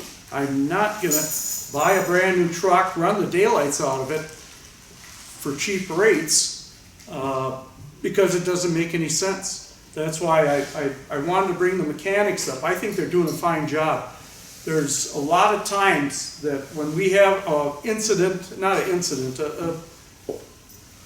where we have to go into a dealer. The dealers are having struggles too. And when we get a consortium of guys together, Bruce, Gary, Bob, and talk about this, we come up with a plan. And we're going to keep continuing doing that until we see this thing turn around. And I'm sorry to say that. I'm looking at trucks, I'm looking at trailers, but I've got to weigh the issue. It doesn't make any sense to buy new trucks and trailers and not have a job. At least we got a good, people's wages are still there. We've got a good sound company, and I want to carry this thing through. And it just makes economics to do that. Did I explain everything okay? How many drivers you got employed now? Come on, Johnny, this is your company, you should know how many of us are here. It fluctuates. They come and go. Yeah. What's your average? I think we're trying to be around 60. Yep. 60, 62. Oh, I was thinking higher. No, It's like a revolving door. it's, and we've got a couple of people that are injured, reserve right now, I'll call it. And, and I'm being honest. I think all you people that are here know that I'm an honest person. I don't try to sugarcoat anything, but I can't stress you enough how I've got things set up with my primary bank right now that I have no paper on the books with them. But I do have sources of capital that if this thing changes and we need equipment, we will. But right now, it doesn't make sense to me to spend capital needlessly on a $1 a mile freight.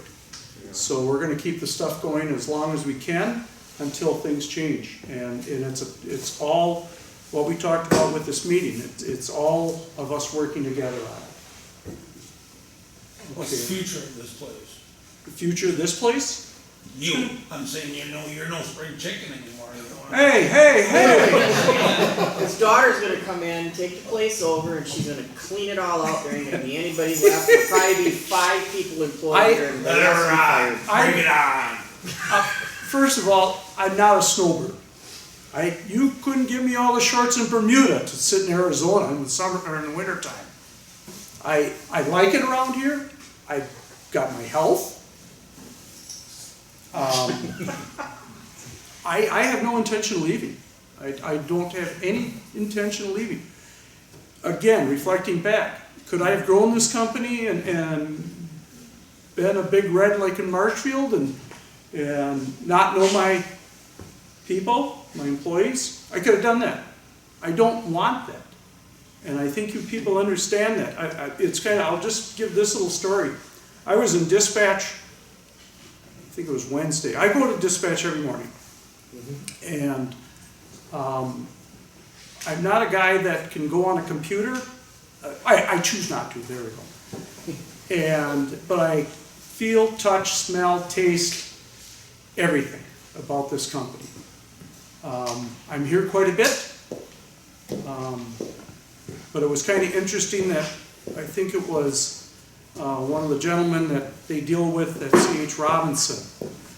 And the guys, Jackie turned around and said, John, what do you think? Should we take this load? And the guy asked Jackie, well, who is that?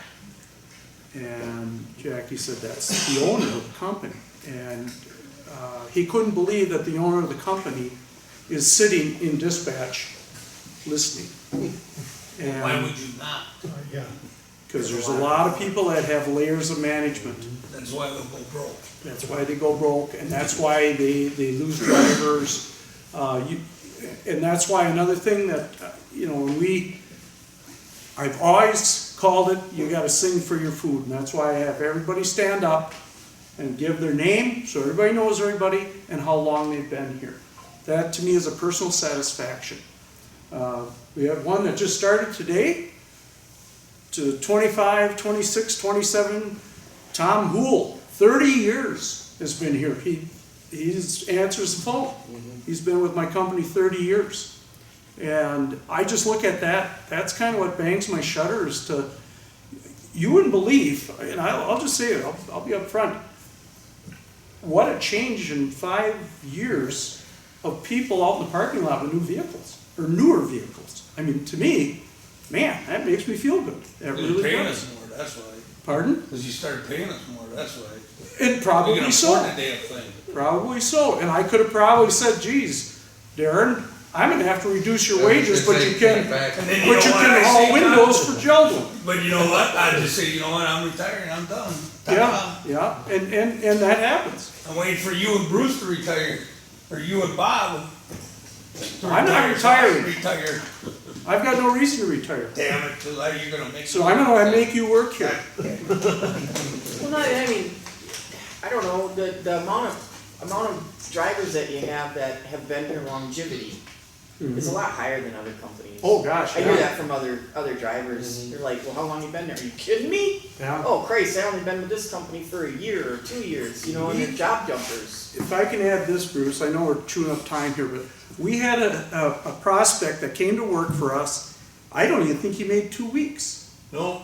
And There's we a looked- call from him here. Just when my phone rang, he's down at Draxler right now. Oh. Marty Draxler called. Yeah, and that What did you wasn't- do with this guy? He said, should I hire him? Honestly, just Yeah. call him. And it's like that. It boggles my mind when you see a guy that's, I don't know how old he was, in his 50s, I think. 40, 50. 40, 50. And he's got 3 sheets that he's been driving for 4 or 5 years, and there's 3 sheets that he's stayed a month. I don't think he ever stayed a place more than 6 months. Crazy, But- I was only planning to stay a year, that's why I didn't. Well, take I know that. I didn't I know. take the insurance. Right. I know. I was only gonna stay a freaking year. and That's here I right, am. yeah. But again, I'm not trying to sound redundant or anything like that, but that's really why I'm in this, is because I like to see people prosper, I like to see them go forward. I have a good work group that I don't have an issue of going, oh, it's him, oh, it's her, or oh, it's, you know that, I just, when I see Come on, I've somebody, seen you do that. just to your dog. Because they don't have any treats. If that makes sense, again, any questions? No, we're good. No, just, Yeah, Just we're please doing work, something to watch. just please work with me and again, I've been in this business a long time. I'm not retiring. I like to take a weekend off once in a while. Yeah, entitled to that. yeah, and that's fine. I like to go snowmobiling in a plowed field this year. That was great. But again, like I say, the company is good. The company is solvent. If we do get Jaldwin back, we have a good chance of doing it. It's all a crapshoot with this stuff. We put our rates in with US Foods. They seem to stick the landing because what happened here during COVID, we had a lot of brokers get involved with the freight business, which really ruined everything. A lot of the companies now that we put rates in the past 60 days are looking for what they call asset-based carriers, which we are. We have the trucks, we have the trailers, we have the drivers, we have the routes, we have all of this stuff. Where a broker has to go out and find the truck, the trailer, the driver. A lot of these big concerns now are going back to asset-based. So we're getting back into the saddle again with a lot of these companies, Nestle, Carey, US Foods, things like that. I like the Bay and Bay loads that were taken out of Wisconsin Rapids. Right. Are you, not to be nosy, Mitt, but are you actually, is that actually helping the company or is it It just is a at this filler? point. It's a marginal, it's not a real stellar rate, but again, I look at what the cost is, I look at keeping you people with, you know, I can go and raise the Right, you know, rates. some of these places, they want you to haul it for nothing, Oh, basically. yeah. And there's many times when I'm in dispatch, and, you know, they'll tell me what's going on, they're very good at that. And I'll calculate, what are we doing with this? Why are we doing this? Is this the only option? And I'll get the feedback of saying, okay, we may take it on the chin on this load or this run or this and that, but let's look at other avenues. And that's what we're constantly doing. And again, like I say, yeah, the Bay and Bay, it's getting us through. It's not a real money maker, but again, I'm trying to do it methodically so that we weather this storm. Cause like the backhauls on us. Oh geez, just backhauls on are getting anywhere. treacherous. You look back 6-7 years ago, and we used to do a lot of Georgia. And I'm not exaggerating, but there used to be, for every truck we put down there, 4 to 5 selective loads that we could bring back. That's gone. And you know, it's no matter where the area is, Texas. People are running that Texas freight. I don't know how in the hell they're doing it so cheap. And for us to compete with that, we would be broke there. We would be out of business. And I don't want to do that. It's 25 cents a mile. Yeah, it is. It's just unbelievable. And again, it goes back to capacity.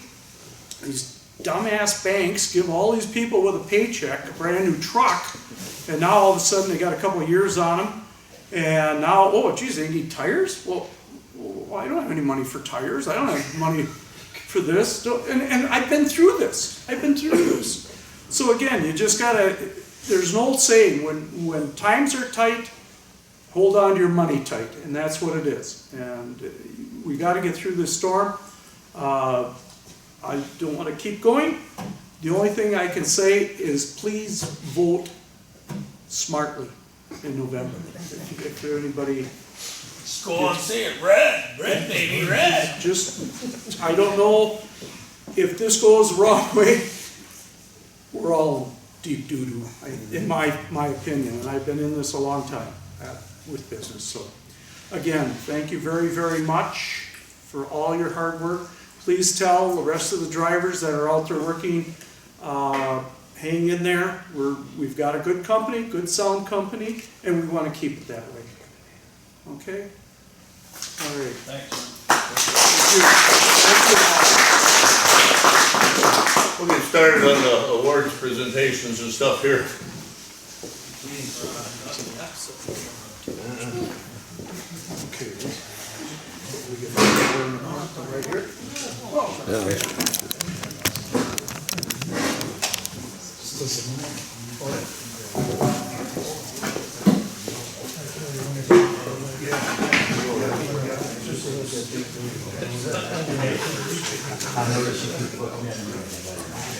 Okay, we're gonna start out safety here with a couple of years of service recognition. First of all, for 10 years of service, we have Dave Moberg receiving a plaque.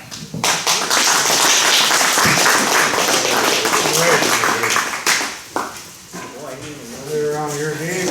There you go. Thank you. Don't you ever do. Good job, Dave. Thank you. All right, thank you.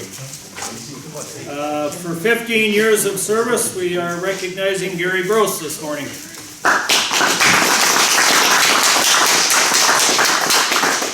All that math works, you're only 27, right? Congratulations. Thank you. Okay, so now we'll change over to the actual safe driving awards. For 1 year of safe driving, we're recognizing Philip Fredrickson. Hey!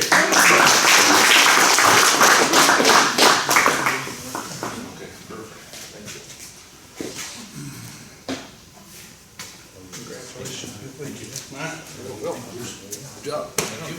There we go. You gotta get a picture. There we go. Other drivers that aren't here today for a 1 year safe driving award are Josh Matson, Herb Price, Bridget Goki, Dave Malzahn, and Wilbur Smith.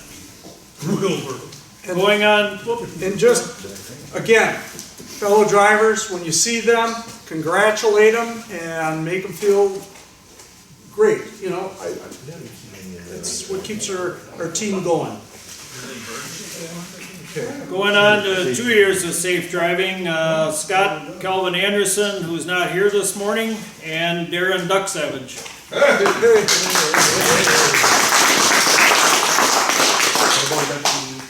Yeah.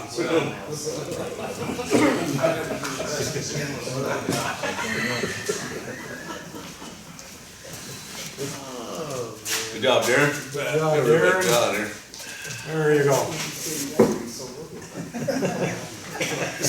Okay, your teeth were upside down. Oh, well. I just moved it to the right, it's just catching that there. We're good. It's all, we're all in.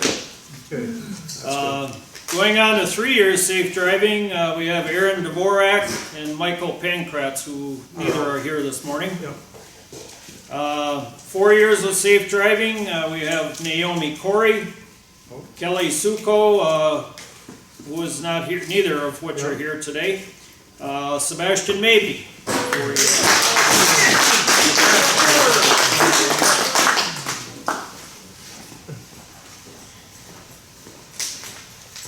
Good job, Sebastian.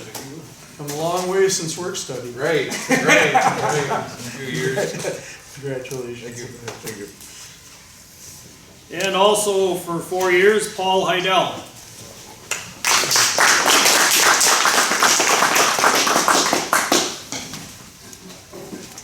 Good job, Paul. Congratulations, Paul, you bet.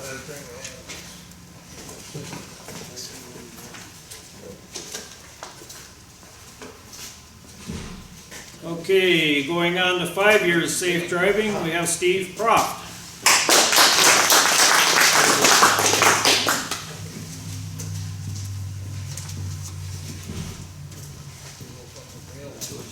Thanks. Good job, Steve. Thank you. Congratulations. Thank you. You bet. All right. Good job. Thanks.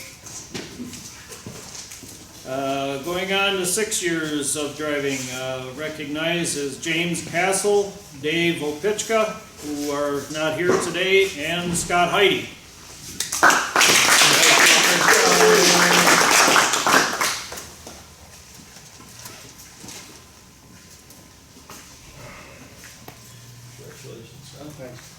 Hey, John, too bad. Good job, Scott. Thank dinner. Congratulations, you bet. Also, just want to add something, Scott and his wife, made the keychain holders.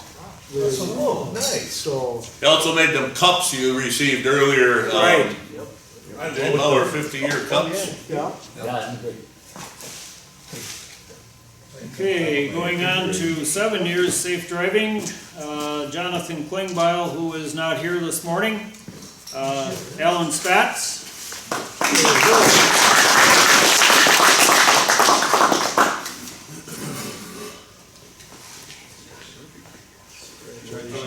Good job, Al.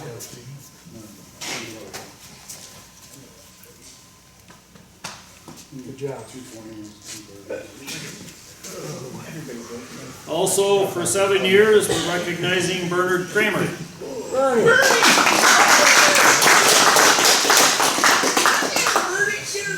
Not limping too bad.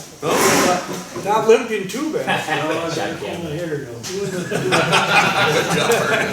Thank you, Bernie. Congratulations. Good job. All right, there we go. Okay, for 8 years safe driving, we have two gentlemen who are neither of which are here today, Chance Zock and Paul Harding.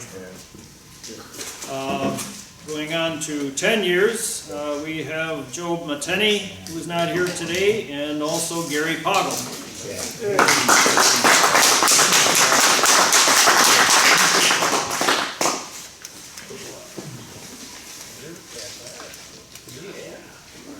Congratulations, Gary. Good job, Gary. All right. All right, good job.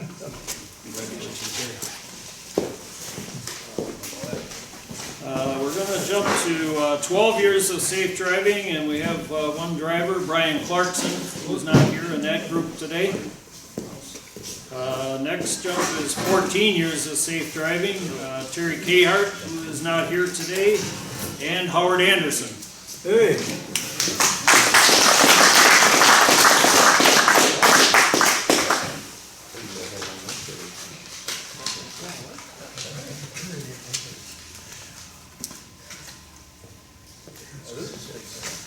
Congratulations. Good job, Howard. There we go. Good job. Good job. Okay, for 17 years safe driving, we have Heidi Scheffler.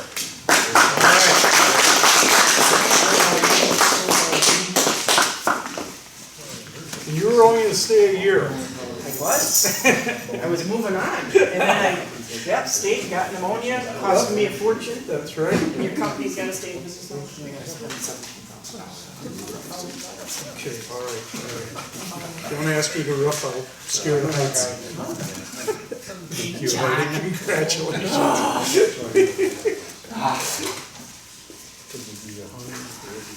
And our last category for 25 years of safe driving is Gary Flegel.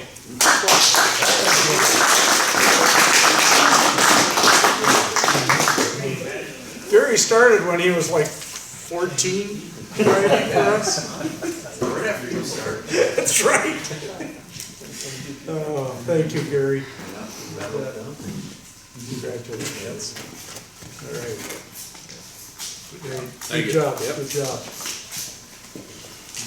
I'll go back to the years of service here with J. Bauer Trucking. Under his 5 years of service, we are recognizing Leroy Swanson and Chris Warner.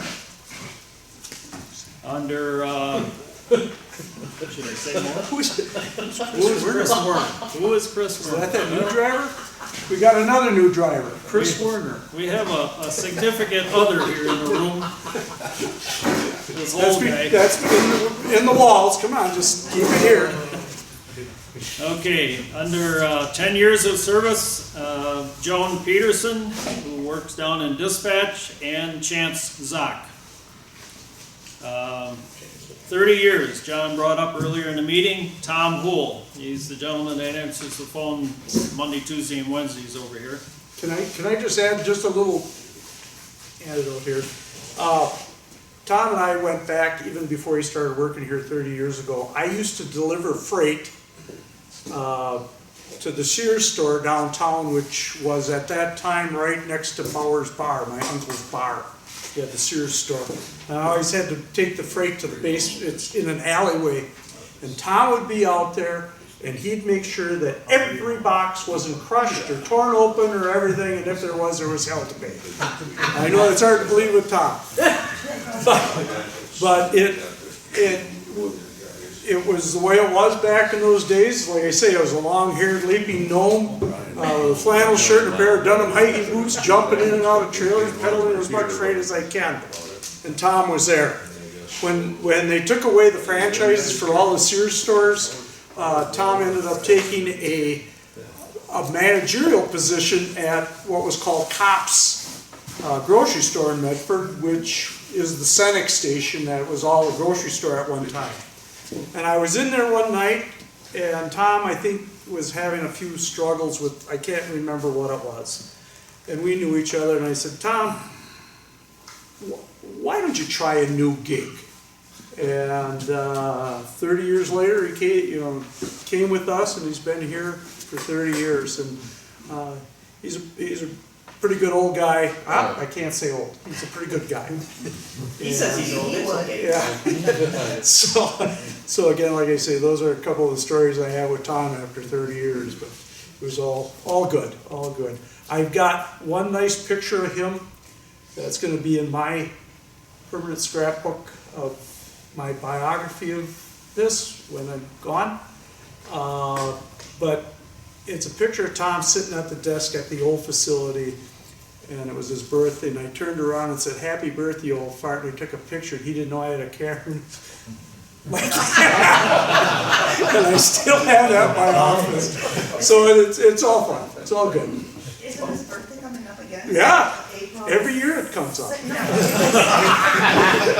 Every year, Kathy. Well, I hope that picture. It's April 6th. It's April 6th now. It's April 6th. I hope that picture of you with your jaw dropped to the floor the other year when I told you I was giving you my 2-week notice, remember? Yes. When I hit my million mile? Yeah. I hope that's in there. Well, I've got a lot of them, I'll tell you what. So, carry on. The next category are the top mile drivers for 2023, and Joe Mateni is our high mile driver. Cole Whitrock, number 2. Leroy Swanson was number 3. And Howard Anderson comes up again, number 4 high mile driver. Congratulations,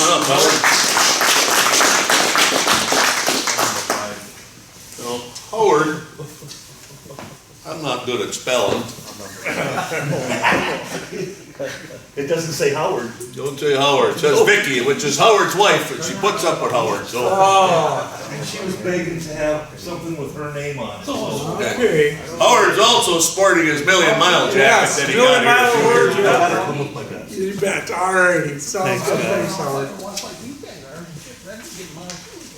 I thought for a second they were having a transition period of you maybe waking up this morning thinking you were Vicky. You felt like a Vicky. Batting for the other team, jumping the fence.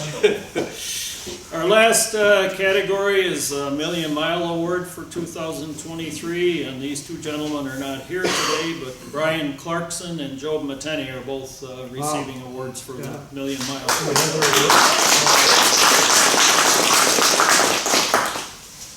So they're getting some nice. They're receiving a plaque, and they're also receiving a jacket like Howard's wearing there. Million Mile jackets. Yep. It's pretty impressive. It really is. To have a smaller company like ours and still have the longevity with people that they can get a million mile safe driving. It's you look at like Prime in the Carrier Commercial Journal. I don't know how many people they got, 5,000. I wouldn't even know. And if they get 2 or 3 million mile a year safe driving for a big company, and I'm going, geez, we're a smaller little company. We get 2, you get 1. Usually every year we get somebody. So we're doing it right. We're doing it right. So Anybody didn't go up to the table yet? Sebastian, get up there. Anybody else that hasn't been to the table? Bernie? Ducky didn't go. Give John a ticket. Anybody else? Matt, you don't go because you just started today. So, no, go. Hey, he's got the safest driving. He's That's got right. 0 mile an hour. Start out as a record.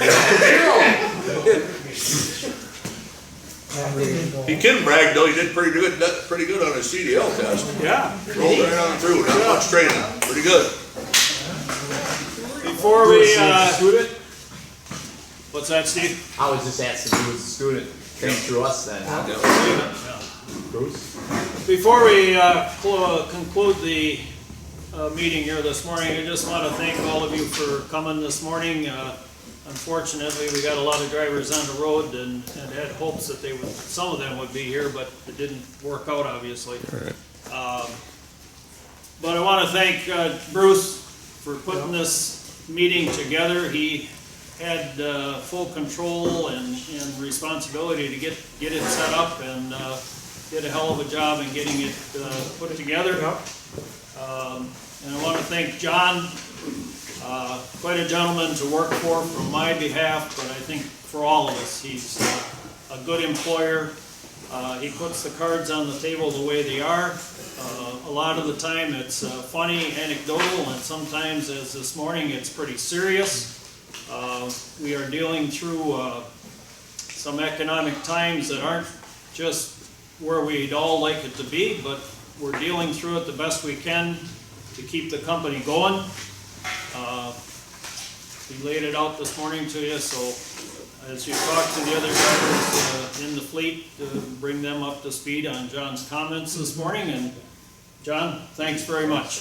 Thank you, everybody. That's I need to have a little different style in managing or owning the corporation. As you may know, I like humor. I use it a little too much at times, but I don't care. It keeps me from crying. But anyway, I want to thank you from the bottom of my heart. Again, this is the reason why I'm in business. It's, I'm pretty simple, down to earth. I do like my old automobiles. I do like the snowmobiles, stuff like that. But this is what bangs my shutter. And because of that old stuff, let me tell you, he likes to take time off. You think he's here all the time. Oh, I'm here 7 days a week, 24 hours a day. He takes some time off, guys. Well, I know, every time I want to talk to him, he's gone. He's in Well, Florida or something. Yeah. I think he needs a 3-day suspension. A week, you're right, Heidi. In his corner, Heidi, in his corner. All right. Again, thank you very much. Happy Easter to you and your families, and enjoy it. You too. All righty, thank you. Again, thanks to the church, Jason and Steve. Appreciate you coming. Thank you. Food was provided by JX Truck. Please eat some more food. Thank you. Take a breakfast burrito, put it in your pocket. There's a lot of it left. Hey, John, I ate some